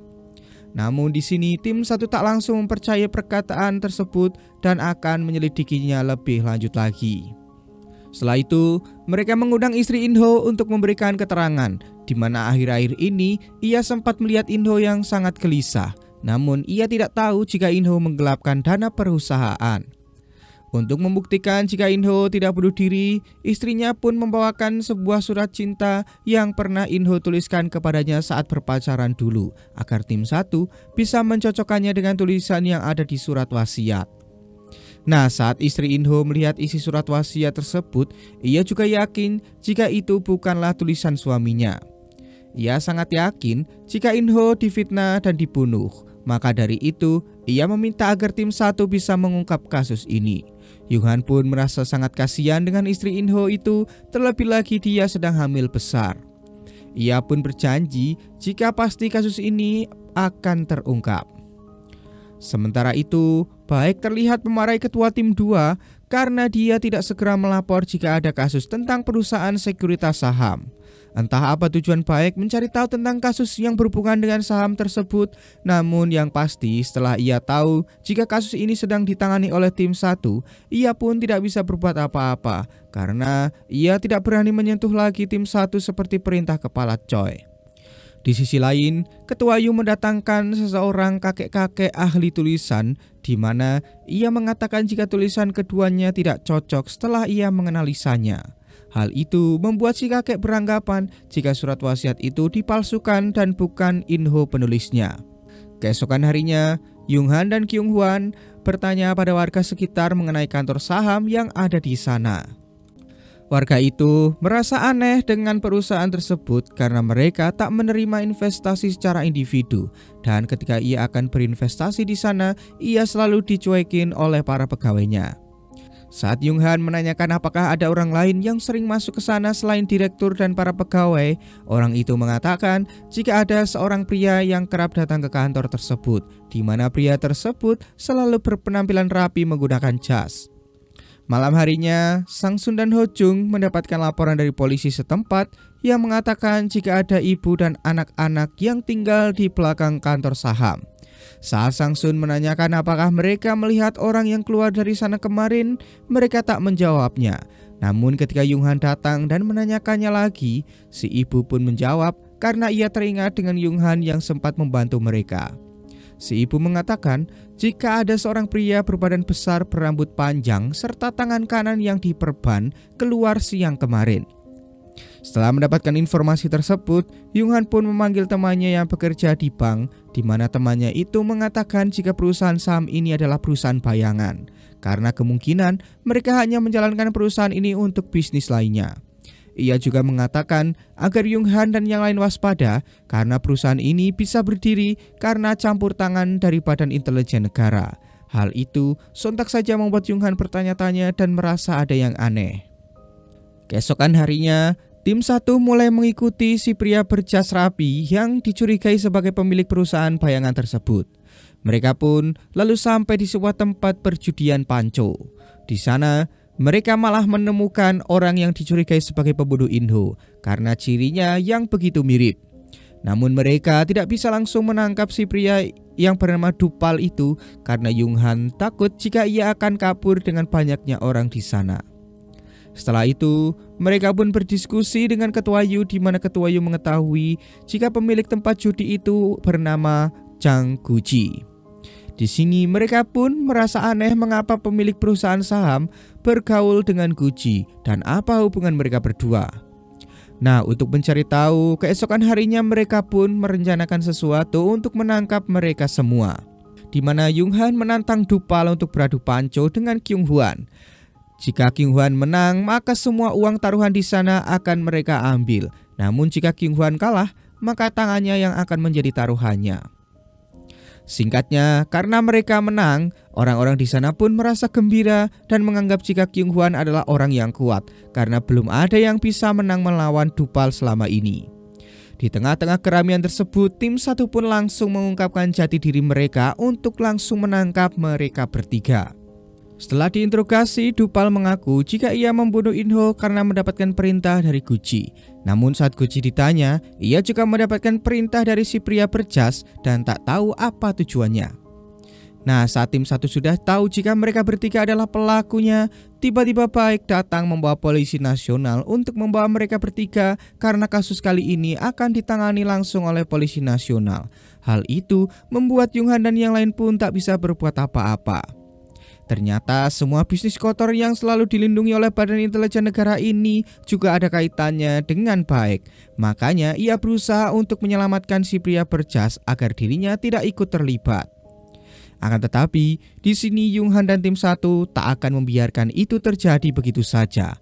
Ia tetap akan menangkap Guji dan Dupal sebagai pelaku pembunuhan Inho, sementara pria berjas tetap akan ditangkap oleh polisi nasional. Alhasil, pelaku pembunuhan Inho pun bisa diadili. Bukan hanya itu, kedua pegawai yang saat itu bersaksi juga ternyata ikut terlibat karena mereka berdualah yang memalsukan surat wasiat milik Inho. Namun meski sudah terungkap dan pelaku sudah dihukum, Yung Han masih menyayangkan karena ia tidak bisa menangkap si pria berjas dan mengungkap kasus saham ini. Di malam hari, terlihat sekawanan orang melakukan aksi penjamretan kepada orang-orang kaya yang sedang mabuk di jalan. Aksi itu pun langsung terdengar oleh tim 1 keesokan harinya yang membuat mereka akan segera menyelidikinya. Namun saat akan berangkat, Nansil memberitahu jika ada satu kasus lagi, yaitu kasus pembunuhan wanita berumur 30 tahun. Alhasil, tim unit 1 pun dibagi menjadi 2 kelompok untuk menyelidiki kedua kasus tersebut. Kyung Hwan dan Sang Sun menyelidiki tentang perilaku penjamretan, sementara Yung Han dan Ho Jung mendatangi rumah warga yang dibunuh, di mana di sana anak korban terlihat sangat syok ketika mengetahui ibunya tewas mengenaskan. Saat mengecek ke dalam, Yung Han mendapatkan laporan dari dokter jika pembunuhan kali ini terlihat sangat brutal karena terjadi 10-12 tusukan di bagian dada. Lalu, korban dicurigai dibunuh saat sedang tertidur karena tidak ada tanda-tanda perlawanan sama sekali. Selain itu, dokter juga mengungkapkan jika korban memiliki luka di jari telunjuknya yang sepertinya ia dapatkan 4-5 hari yang lalu. Setelah itu, Yung Han pun bertanya pada anak korban yang bernama Manso, apakah ia mendengar keributan saat malam hari. Manso menjawab jika ia tak mendengar apapun. Saat ia terbangun di pagi hari, ia sudah menemukan ibunya sudah dalam keadaan tak bernyawa di kamarnya. Dan saat memeriksa gerbang rumah tersebut sudah terbuka, seolah-olah ada orang yang memang masuk ke sana. Saat ditanya di mana keberadaan ayahnya, Manso menjawab jika ayahnya sudah meninggal 2 tahun yang lalu karena tenggelam saat sedang memancing. Setelah itu, Yung-han dan Ho-jung juga menemukan jejak sepatu yang terlihat melompati pagar, yang itu diindikasi milik pelaku. Sementara itu, Sang-sun dan Kyung-hwan mulai menanyai para korban penjamretan untuk mencari tahu ciri-ciri pelaku. Namun, mereka tak tahu pasti ciri-ciri para pelaku karena saat terjadi penjamretan mereka sedang mabuk berat. Namun salah satu korban sempat melihat jika para kawanan itu sepertinya menggunakan tongkat pemukul dari kepolisian. Kembali ke Yung-han yang kini mendatangi para tetangga dan menanyai apakah Ibu Manso pernah terlibat cekcok dengan seseorang. Ibu-ibu itu menjawab jika Ibu Manso adalah orang yang baik karena mereka tak pernah melihat ia bertengkar dengan siapapun. Keluarga mereka juga tak kekurangan dalam segi ekonomi karena mendiang ayah Manso memiliki sebidang tanah yang sangat luas.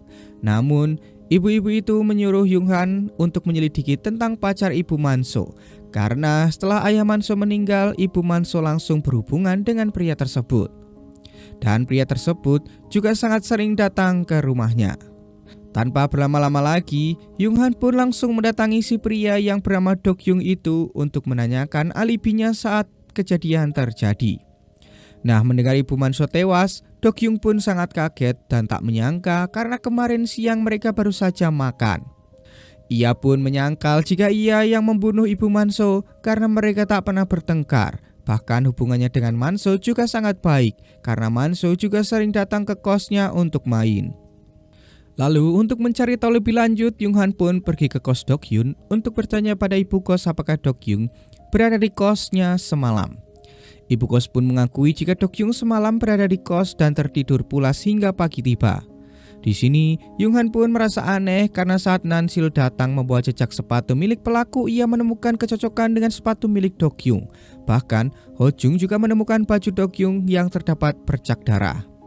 Nah, dengan adanya beberapa bukti itu, Yung-han pun langsung menyuruh agar melakukan penangkapan kepada Dok-yung dan menjadikannya sebagai tersangka. Setelah itu, ia mendatangi Manso dan bertanya keadaannya sekarang karena faktanya Manso memiliki riwayat penyakit paru-paru. Setelah itu, Yung-han bertanya hubungan antara ibunya dengan Dok-yung, apakah mereka sering bertengkar atau tidak. Manso pun menjawab jika mereka tidak bertengkar. Namun di minggu lalu mereka sempat bertengkar hebat karena Dok-yung mencoba menyuruh Ibu Manso menjual sebagian tanah milik ayah Manso. Mendengar hal itu, Yung-han pun beranggapan jika pertengkaran tersebutlah yang menjadi motif Dok-yung membunuh Ibu Manso. Di sisi lain, Sang-sun dan Kyung-hwan tak sengaja bertemu dengan beberapa Satpol PP Korea dan terjadi sedikit cekcok karena mereka bertabrakan. Nah, di sini Sang-sun pun mencurigai mereka sebagai pelaku penjamretan setelah melihat tongkat yang mereka bawa mirip seperti ciri yang disebutkan oleh si korban. Alhasil, Sang-sun pun langsung membawa mereka ke kantor untuk dimintai keterangan. Namun sesampainya di sana mereka tak merasa melakukan penjamretan itu. Terlebih lagi, tak berselang lama pemimpin mereka datang dan menjamin mereka jika mereka selalu bersamanya di malam kejadian. Si pemimpin itu juga mengatakan jika beberapa anak buahnya sempat diajar oleh sekawanan orang lalu tongkat mereka juga diambil. Maka si pemimpin mencurigai jika kawanan orang itulah yang melakukan penjamretan tersebut. Kembali ke Yung-han yang kini sudah menangkap Dok-yung. Terlihat ia tetap tidak mengaku jika ia telah membunuh Ibu Manso. Padahal sudah jelas ada dua bukti, yaitu bekas sepatu serta pakaiannya yang terdapat bercak darah. Namun tak berselang lama datang teman Dok-yung yang bersaksi jika di malam kejadian Dok-yung selalu bersamanya di kamar. Bahkan saat Dok-yung mencoba pakaiannya tersebut, pakaian itu sudah kekecilan karena ternyata pakaian itu sudah hampir 1 tahun tak ia pakai. Nah, di sini Yung-han pun merasa aneh dan beranggapan jika Dok-yung telah difitnah oleh seseorang. Yung-han pun kini mulai curiga jika pembunuh yang sebenarnya adalah Manso, karena ia kini curiga setelah mengetahui informasi dari Nansil jika saat ayahnya meninggal orang terakhir yang bersamanya adalah Manso. Terlebih lagi, mustahil ayah Manso meninggal tenggelam karena ia adalah seorang atlet renang. Setelah itu, Yung-han pun menuju rumah Manso di mana di sana ia sempat melihat Manso yang sedang tertawa layaknya psikopat saat membaca koran, padahal ia sedang dalam keadaan berkabung. Tak mau ketahuan telah memergoki Manso seperti itu, Yung Han pun kembali dan seolah-olah baru saja datang, yang membuat Manso mulai berakting kembali. Yung Han pun datang hanya ingin memberi hormat kepada ibu Manso agar Manso tidak curiga dengan maksud kedatangannya itu. Keesokan harinya, Yung Han masih bingung dengan arti senyuman Manso semalam. Ia lalu mendiskusikannya dengan tim satu, di mana mereka tak mempercayai jika Manso adalah pelaku pembunuhan ibunya sendiri.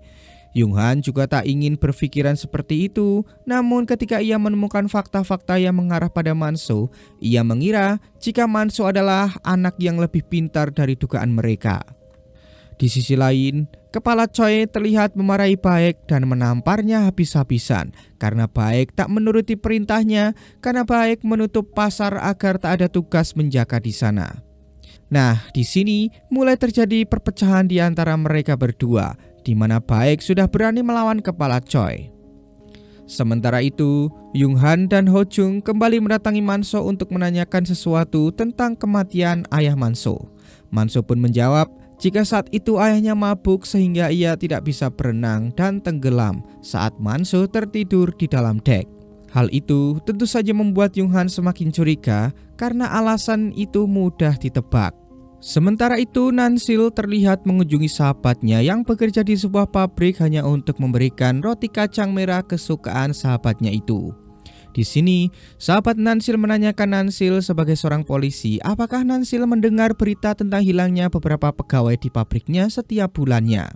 Nansil pun tak mencurigai apa-apa dan menganggap para pegawai itu hanya pulang kampung.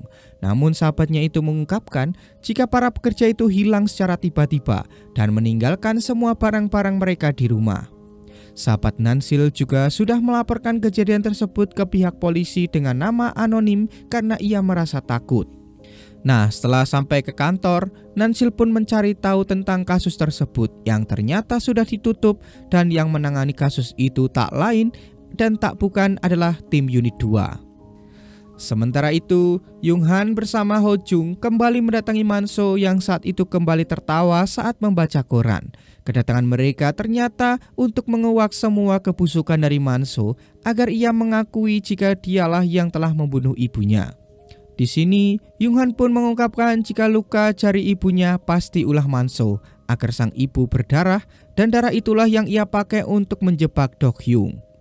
Namun saat dibawa ke kantor polisi untuk diinterogasi, Manso masih tak mengaku jika dialah pembunuhnya. Akan tetapi saat Ho Jung menunjukkan semua bukti-bukti yang kuat, Manso pun akhirnya menunjukkan sifat aslinya sebagai seorang anak yang psikopat. Dengan raut wajah yang sangat menjengkelkan, Manso mengaku jika dialah yang telah membunuh kedua orang tuanya.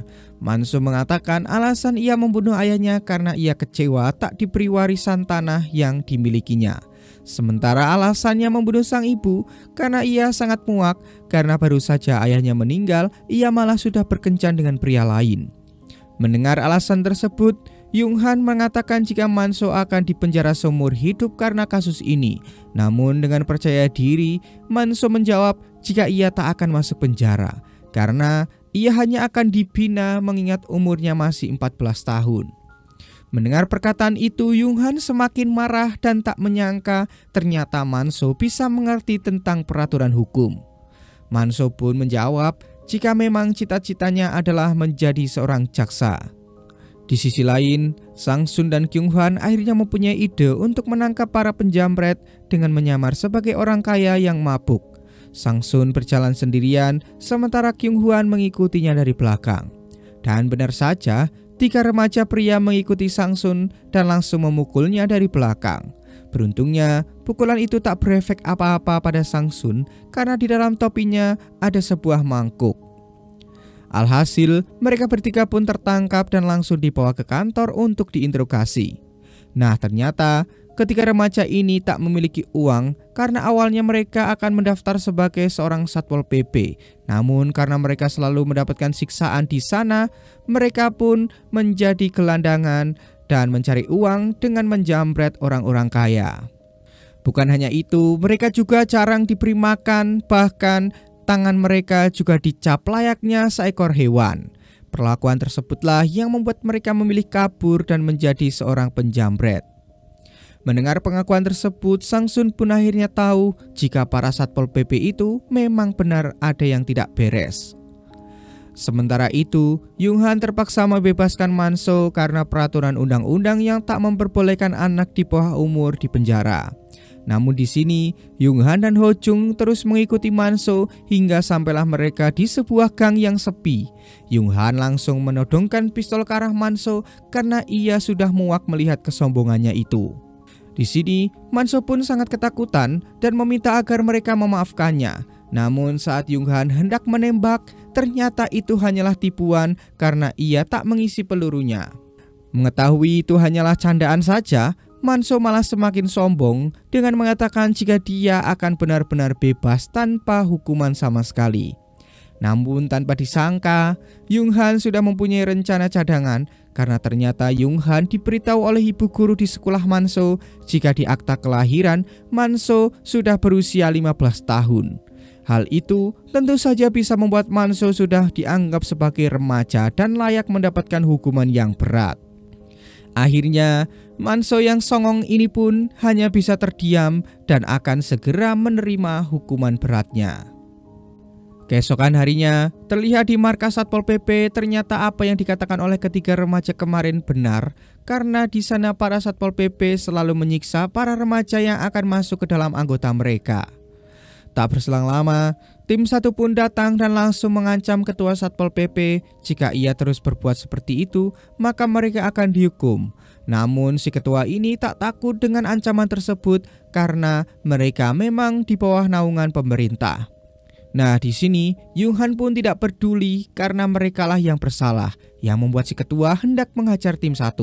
Akan tetapi dengan sigap, tim 1 langsung menodongkan pistol ke arah mereka dan Yung Han kembali mengancam mereka jika mereka masih menyiksa remaja-remaja lagi, maka mereka akan terkena hukuman yang sangat berat. Terlihat di sini si ketua yang sangat sombong itu masih saja tak takut pada Yung Han, yang membuat Yung Han pun langsung melepaskan tembakan ke arah lambang Satpol PP yang membuat semuanya pun ketakutan. Sementara itu di kantor, Baek menyuruh ketua tim 2 untuk memanggil kepala Choi ke kantor. Karena ternyata saat kepala Choi datang, ia langsung ditangkap oleh kejaksaan karena diduga melakukan korupsi dan kejahatan. Ternyata itu memang rencana Baek yang berniat terbebas dari tekanan kepala Choi. Setelah menyelesaikan semua kasusnya, Yung Han pun pulang ke rumah dan menceritakannya kepada Yeju. Nah, di sini tiba-tiba Yeju memberitahu sebuah berita yang membahagiakan jika doa-doanya selama ini terkabul karena sebentar lagi mereka akan menjadi orang tua dari bayi yang ada di dalam perutnya. Hal itu tentu saja membuat Yung Han merasa senang dan langsung memeluk Yeju dengan erat. Nah, sejak kasus dari Manso itu, pemerintah Korea mengesahkan peraturan undang-undang baru dan mengklasifikasikan jika remaja bisa dihukum sejak usia 10-14 tahun. Scene lalu akan berpindah ke sebuah hutan di mana seorang pria yang tinggal di daerah di sana merasa aneh dengan burung gagak yang selalu berputar-putar di suatu titik selama beberapa hari. Nah, karena penasaran, pria itu pun mendatangi tempat tersebut dan alangkah terkejutnya ia karena di sana ia melihat jasad seorang wanita. Sementara itu, Nansil akhirnya membawa sahabatnya ke kantor untuk melaporkan kejadian kepada tim unit 1 jika rekan-rekan kerjanya banyak yang hilang. Namun saat ia melapor kepada unit 2, laporan tersebut malah ditutup karena ternyata Huang Shou menganggap jika para pekerja tersebut hanya keluar dari pekerjaannya tanpa alasan dan pulang kampung saja. Hal itu tentu saja menimbulkan pertanyaan di benak Yung Han yang menganggap jika tim 2 pasti menyembunyikan sesuatu. Alhasil, tim unit 1 pun mengambil kasus tersebut untuk segera diselidiki. Setelah itu, sahabat Nansil pun menceritakan kejadian tersebut di mana di setiap bulan teman-teman kerjanya pasti ada yang hilang dan semua pekerja wanita yang hilang itu memiliki wajah yang cantik. Dan satu lagi yang membuat sahabat Nansil mencurigai kasus ini adalah teman-temannya selalu menghilang 1-2 hari setelah diadakan upacara bulanan yang dihadiri oleh pemilik pabrik. Tanpa berlama-lama lagi, unit 1 pun langsung mendatangi pabrik tersebut untuk menanyakan hilangnya para pekerja kepada manajer di sana. Namun sang manajer mengelak dan mengatakan memang banyak orang yang meninggalkan pekerjaan akhir-akhir ini dan mengira jika mereka berhenti bekerja karena ada yang kawin lari dan juga tak betah dengan pekerjaan di sini. Nah, di tengah-tengah pembicaraan tersebut, Yung Han melihat ada sosok pekerja wanita yang terlihat ingin menemui mereka, namun ia langsung pergi dari sana. Merasa ada yang aneh, Yung Han pun menyuruh Sang Sun mengajak sang manajer untuk mengelilingi pabrik, sementara Yung Han sendiri akan menemui si wanita tadi. Nah, si wanita tadi pun akhirnya menceritakan semuanya karena ia sudah tak tahan mengetahui teman-teman dekatnya hilang tanpa diketahui. Ternyata setelah selesai upacara, bos mereka selalu menyuruh sang manajer untuk membawa setiap wanita yang ia tunjuk, dan setelah hari itu, si wanita yang ditunjuk pasti langsung menghilang. Setelah mendapatkan semua informasi tersebut, tim 1 pun langsung menyeret sang manajer agar membawa mereka ke tempat bos pabrik tersebut. Nah, bos yang bernama Kwon ini tak sedikit pun merasa takut saat tim 1 datang untuk menginterogasinya. Bahkan, ia malah menyinggung jika kepala polisi Jong Nam tak bisa mendidik bawahannya dengan benar. Tentu saja, kelakuan tak sopan itu membuat Sang Sun dan Yung Han langsung menggeplak Kwon lalu membawanya ke kantor. Sebelum dibawa ke kantor, Kwon sempat mengatakan jika mereka akan menyesali perbuatannya karena telah berani melawannya. Namun tim unit 1 tak peduli dengan latar belakang Kwon dan tetap membawanya ke kantor. Sementara itu, Baek yang mengetahui jika Kwon dibawa ke kantor mulai mengingat kejadian beberapa hari yang lalu di mana ternyata Baek sudah disuap dan melakukan sebuah perjanjian dengan para anak-anak pejabat termasuk Kwon. Hal itulah juga yang membuat Baek mulai melawan Choi dan bisa menjebloskannya ke penjara karena berkat bantuan dari salah satu teman Kwon yang memiliki power karena ayahnya adalah kepala jaksa. Setelah itu, Baek pun mendatangi tim unit 1 dan menyuruh Yung Han membebaskan Kwon karena tentu saja Baek sedang menjilat di depan Kwon agar ia masih bisa dipercaya. Mengetahui jika Baek sudah menjadi anjing pesuruh Kwon, Yung Han pun hanya bisa mengalah dan tetap memperingatkan Kwon jika mereka pasti akan bertemu lagi.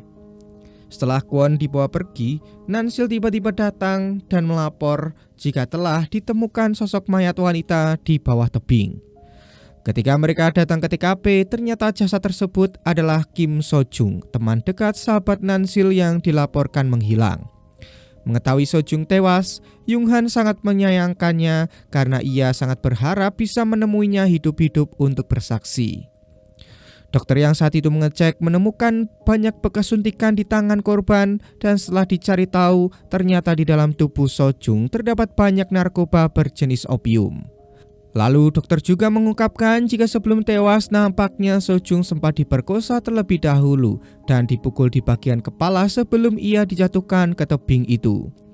Selain itu, di kuku So Jung juga terdapat kulit manusia yang menandakan jika ia pasti sempat melakukan perlawanan. Dan jika benar, kini pelaku pasti memiliki luka cakaran yang sangat dalam. Mengetahui kebejatan Kwon dan teman-temannya, Yung Han pun berjanji jika ia akan menguak kasus ini dan tak peduli siapa yang melindungi mereka semua. Setelah itu, tim 1 pun mulai berkumpul untuk membahas kasus kali ini di mana mereka akan terlebih dahulu mencari tahu dari penjual opium yang akan ditanyakan oleh Ketua Yu. Setelah itu, Ketua Yu mengatakan jika Kwon dan teman-temannya merupakan anak-anak orang penting di Korea. Itulah mengapa mereka bisa berlaku tidak sopan kepada para polisi karena menganggap jika mereka mempunyai power yang dimiliki ayah mereka. Keesokan harinya, tim 1 menemui 4 bocah itu yang terdiri dari Kwon, Yun Hak, Jung Gil, dan Hee Sung. Seperti biasa, mereka selalu bersikap tidak sopan dan tidak memiliki adab di hadapan para polisi. Namun ketika Yung Han menyinggung soal luka di leher Yun Hak, mereka pun langsung terdiam dan emosi seolah-olah para polisi itu berani mengungkap rahasia yang mereka sembunyikan. Yung Han pun hanya bisa tersenyum mengetahui jika mereka mulai ketakutan karena kini rahasia ini mulai sedikit terkuak. Malam harinya, Yung Han pergi ke restoran tempat biasa bocah-bocah itu menghabiskan malamnya. Yung Han pun lalu bertemu dengan si pemilik restoran yang kita sebut saja Kim untuk mencari tahu bukti-bukti kejahatan mereka. Namun saat Kim tahu jika Yung Han akan menyelidiki tentang Kwon dan teman-temannya, ia seolah-olah takut dan menyembunyikan sesuatu. Nah, karena tak mendapatkan informasi apapun, Yung-han dan Sang-sun pun hendak pergi dari sana. Namun saat akan keluar, mereka bertemu dengan pelayan yang pernah mereka tolong sebelumnya, di mana pelayan itu langsung ditanya oleh Kim apakah ia mengenal para polisi tersebut. Pelayan itu pun lalu menjelaskan kepada bosnya jika mereka adalah polisi yang baik hati dan jujur, tidak seperti polisi-polisi lain di Jongnam yang hanya mengutamakan uang saja. Perkataan tersebut langsung membuat Kim terdiam seolah ia ingin melakukan sesuatu. Sementara itu di kantor, Nansil membawa ibu Sojung yang menanyakan tentang kasus yang menimpa anaknya. Lalu mengetahui jika putrinya tewas mengenaskan, sang ibu pun menangis sejadi-jadinya. Ia sangat kasihan kepada Sojung karena hanya dialah harapan satu-satunya keluarga mereka untuk mencari nafkah. Hal itu ikut membuat Yung-han merasa terbawa kesedihan yang dirasakan oleh ibu Sojung. Keesokan harinya, ternyata Kim benar-benar akan melakukan sesuatu karena terlihat ia mendatangi toko buku Yeju untuk bertemu dengan Yung-han. Setelah mengetahui jika Yung-han adalah polisi yang benar dan adil, ia pun memutuskan untuk mengungkapkan semua yang ia sembunyikan selama ini. Kim mengungkapkan jika Kwon dan teman-temannya memang sering berbuat onar di restorannya, mulai dari menyiksa para karyawannya hingga menggunakan narkoba. Namun, Kim sama sekali tak bisa berbuat apa-apa mengingat mereka adalah anak-anak orang penting dari pemerintahan. Dan jika Kim melawan, maka nasib restoran dan karyawannya akan menjadi taruhannya. Akan tetapi, kini ia percaya pada Yung-han jika Yung-han pasti bisa menangkap semuanya dan membuat mereka berempat mendapat hukuman yang setimpal. Nah, di sini Kim mengatakan jika dari keempat bocah tersebut, Hisung si kacamata adalah yang paling brutal dan beringas bagaikan psikopat. Karena di suatu hari saat Kim mendatangi mereka, ia diperlihatkan foto-foto saat mereka menyiksa pegawainya, dan di saat itu Kim mengambil salah satu foto untuk berjaga-jaga, dan foto itu kini ia tunjukkan kepada Yung-han. Setelah melihat foto tersebut, Yung-han pun teringat dengan jasad Sojung karena mereka memiliki riasan yang sama persis. Setelah membeberkan semua kebusukan bocah-bocah tersebut, Kim pun meminta agar Yung-han bisa menghukum mereka karena nasibnya kini ada di tangan Yung-han. Di sisi lain, saat bocah-bocah tersebut selesai tenis, mulai terjadi perpecahan di antara mereka, di mana Yun-hak sangat emosi kepada Hisung yang selalu berbuat onar. Dan dari sinilah terkuaklah fakta jika yang membunuh Sojung di malam itu adalah Hisung. Karena ulah Hisunglah kini mereka berempat jadi selalu dicari oleh para polisi. Akhirnya, karena tak mau masalah ini berlarut-larut, Hisung pun meminta maaf dan memberikan mereka sebuah minuman mahal agar mereka meminumnya. Namun di balik itu semua, Hisung terlihat memiliki rencana lain karena saat mereka akan pergi minum-minum, ia tak ikut sendiri dan beralasan akan pulang. Dan benar saja, saat mereka bertiga hendak menikmati minuman yang mahal tersebut, tiba-tiba mobil mereka ditabrak oleh sebuah truk dari samping yang membuat mobil mereka pun langsung tergelempang. Tak berselang lama, Yung-han dan tim 1 yang kebetulan lewat di sana akhirnya melihat TKP dan menemukan jika yang menjadi korban kecelakaan tersebut adalah ketiga bocah yang sedang mereka selidiki. Saat mencari sesuatu di dalam mobil, Ho Jung menemukan bungkusan opium, serta ia juga mencium bau alkohol yang sangat menyengat di sana. Sementara Yung-han yang memeriksa ketiga korban ternyata mereka sudah tewas. Namun tiba-tiba Jung-gil salah satu anak itu terlihat masih bisa bergerak, yang membuat mereka langsung membawanya ke rumah sakit untuk dilakukan pertolongan. Keesokan harinya, tim 1 mulai membahas kecelakaan tersebut, di mana Yung-han mulai merasa aneh karena di TKP tidak ada bekas pengereman, yang itu artinya kecelakaan tersebut bukanlah kecelakaan, melainkan tabrakan yang disengaja. Alhasil, Yung-han pun kini mencurigai jika Hisunglah pelakunya, karena ialah satu-satunya yang tak ada di TKP dan tak bersama mereka bertiga. Mengetahui jika akan terjadi sesuatu pada Jung-gil, Yung-han pun langsung segera menuju ke rumah sakit. Sementara itu, Hisung terlihat mendatangi ayahnya untuk meminta izin mengunjungi Jung-gil di rumah sakit. Nah, di sini sang ayah sudah curiga dengan Hisung jika dialah yang telah mencelakai ketiga temannya itu. Lalu saat berada di rumah sakit, Yung-han terlihat mendatangi Hisung karena ia curiga Hisung akan membunuh Jung-gil. Dan kedatangan Yung-han tersebut tentu membuat Hee-sung panik. Terlebih lagi, Yung-han sudah tahu jika pelaku pembunuhan terhadap Seo-jung dan kedua temannya adalah Hee-sung. Tak hanya itu, ditemukan juga opium di mobil mereka bertiga dan menganggap jika kecelakaan tersebut terjadi karena disengaja dan diperintahkan oleh Hee-sung.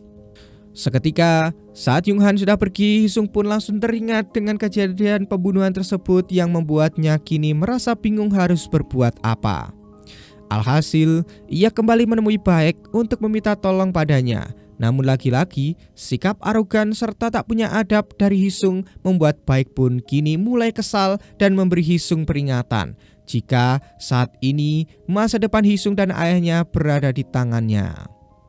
Lalu, Baek pun mengumumkan sesuatu kepada para wartawan jika kecelakaan yang menimpa anak-anak pejabat kemarin malam adalah murni kecelakaan.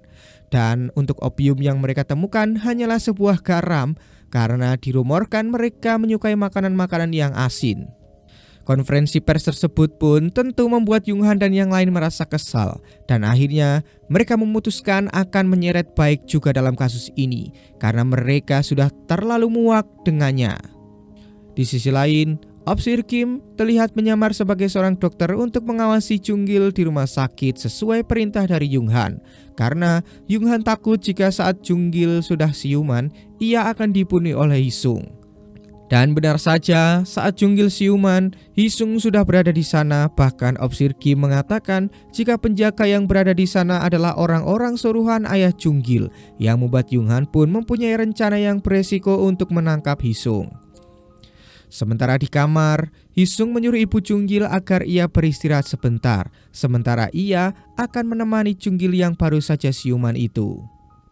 Di sisi lain, Ho-jung dan Sang-sun menyamar sebagai wartawan untuk mengelabui para penjaga, sementara Yung-han dan Kyung-hwan berada di atap rumah sakit karena Yung-han akan berusaha masuk kamar Jung-gil melalui jendela.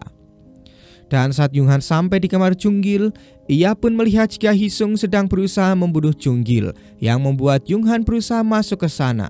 Namun sialnya, Yung-han sedikit terjatuh yang membuatnya harus segera naik. Dan pada akhirnya, Yung-han pun berhasil masuk menyelamatkan Jung-gil lalu langsung menangkap Hee-sung. Di sisi lain, ternyata Baek mendatangi ayah Hee-sung dan memberitahu semua fakta tentang anaknya yang sudah membunuh wanita pekerja pabrik dan kedua teman-temannya. Bukan hanya itu saja, ia juga telah menggunakan narkoba berjenis opium. Nah, di sini Baek pun menggunakan kelicikannya untuk bisa menguras harta ayah Hee-sung karena jika berita itu sampai menyebar, maka ayah Hee-sung tak akan lagi mendapatkan kepercayaan dari presiden, yang tentu saja si ayah pun langsung berpikir keras. Sesampainya di kantor, Baek sangat terkejut melihat Hee-sung yang sudah tertangkap. Ia pun lalu berusaha akan membebaskannya, namun kali ini tim unit 1 tak akan membiarkan Baek berbuat seenaknya lagi dan tetap akan mengadili Hee-sung yang sudah terbukti bersalah. Bahkan di sini mereka juga berani mengancam balik Baek karena mereka sudah mengetahui kebusukannya. Di sisi lain, ayah Hee-sung mendapatkan laporan jika putranya ditangkap polisi karena berusaha membunuh Jung-gil saat ia sudah siuman. Hal itu tentu saja membuat sang ayah merasa kesal karena lagi-lagi putranya sangat bodoh berbuat seenaknya. Alhasil, ayah Hee-sung pun langsung menelepon Baek, namun di sini Baek tak mengangkat teleponnya dan berpikir sejenak karena saat ini ia sudah berada di ujung tanduk. Ia pun sempat memikirkan untuk kabur ke Hawaii, namun sebelum itu ia akan terlebih dahulu menguras harta ayah Hee-sung untuk berjaga-jaga. Di sisi lain, Yung-han dan Sang-sun mendatangi Jung-gil untuk menginterogasinya dan berharap Jung-gil mau menjadi saksi. Namun tentu saja Jung-gil takut karena ia tahu siapa ayah Hee-sung. Jung-gil juga menceritakan kejadian di malam itu, di mana sebenarnya mereka hanya ingin bersenang-senang dengan para wanita pabrik itu. Namun, Seo-jung malah menjadi korban Hee-sung karena ia diberikan banyak sekali suntikan opium. Dan karena Hee-sung sudah terlalu mabuk, ia pun di luar kendali dan malah membunuh Seo-jung. Karena mereka ketakutan, mereka pun langsung menghubungi Baek yang saat itu mau diperintah apapun oleh mereka. Yung-han dan Sang-sun pun lalu kembali meyakinkan Jung-gil agar mau bersaksi karena Jung-gil lah satu-satunya orang yang bisa memutuskan Hee-sung dan Baek bersalah. Namun lagi-lagi Jung-gil tak mau bersaksi di pengadilan karena faktanya ia juga terlibat dalam pembunuhan tersebut. Terlebih lagi setelah ia bersaksi, ayah Hee-sung pasti tak akan tinggal diam. Alhasil, Yung-han dan Sang-sun pun gagal membujuk Jung-gil yang memang terlalu takut untuk bersaksi di persidangan. Singkatnya, saat itu datang 3 wanita korban lain selain So-jung dan mereka juga menceritakan kebiadaban para bocah-bocah tersebut saat mereka menyiksanya. Akan tetapi, lagi-lagi mereka juga takut untuk bersaksi di persidangan karena mereka sempat melaporkan kejadian tersebut kepada Baek, kepala polisi Jongnam. Namun, mereka malah mendapatkan ancaman pembunuhan darinya jika kembali membahas kasus tersebut. Di sisi lain, Baek akhirnya menghubungi ayah Hee-sung dan meminta uang 100 juta won jika ingin Hee-sung selamat. Padahal sebenarnya Baek sudah tidak bisa lagi menyelamatkan Hee-sung dan ia hanya menginginkan uang itu saja agar bisa ia pakai saat dikabur dari Korea. Ayah Hee-sung pun lalu menyetujui dan akan segera mengirimkan uang tersebut. Namun ternyata ia memiliki rencana lain dengan mengirim para bawahannya untuk membunuh Baek saat itu juga. Nah, untuk berjaga-jaga, Baek ternyata langsung menculik Jung-gil dan membawanya ke sebuah gereja tempat transaksi uang tersebut. Di rumah sakit, Opsir Kim yang mengetahui jika Jung-gil telah diculik langsung menghubungi ketua Yu dan juga Yung-han. Setelah itu, Opsir Kim pun mengikuti Baek yang menuju ke sebuah gereja dan langsung melaporkan lokasi tersebut kepada Yung-han dan timnya. Tak berselang lama, para bawahan ayah Hee-sung datang ke sana yang membuat perkelahian dan baku tembak pun terjadi. Di sini, Baek dan bawahannya yang memang mantan militer bisa menghabisi beberapa bawahan ayah Hee-sung. Namun mereka memutuskan untuk kabur membawa Jung-gil. Di saat yang bersamaan, Yung-han dan tim 1 datang, lalu ketua Yu juga datang. Namun kali ini ia bersama Hwang-so dan si junior yang kini memutuskan untuk tobat dan ikut bergabung dengan mereka. Alhasil, mengetahui sedang terjadi keributan, Yung-han pun memerintahkan agar tim 1 terlebih dahulu mengevakuasi warga. Setelah itu, mereka baru menangkap Baek dan bawahannya. Yung-han yang saat itu mengejar akhirnya kembali dejavu dengan kejadian trauma masa lalunya di mana Baek menodongkan pistol ke arah wanita yang sedang hamil. Yung-han pun seketika langsung ketakutan karena traumanya mulai kambuh.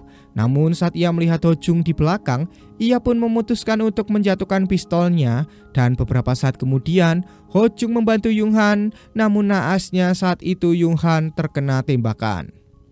Di sisi lain, Sang-sun dan Kyung-hwan yang masih di dalam gereja mengejar bawahan Baek yang membawa Jung-gil.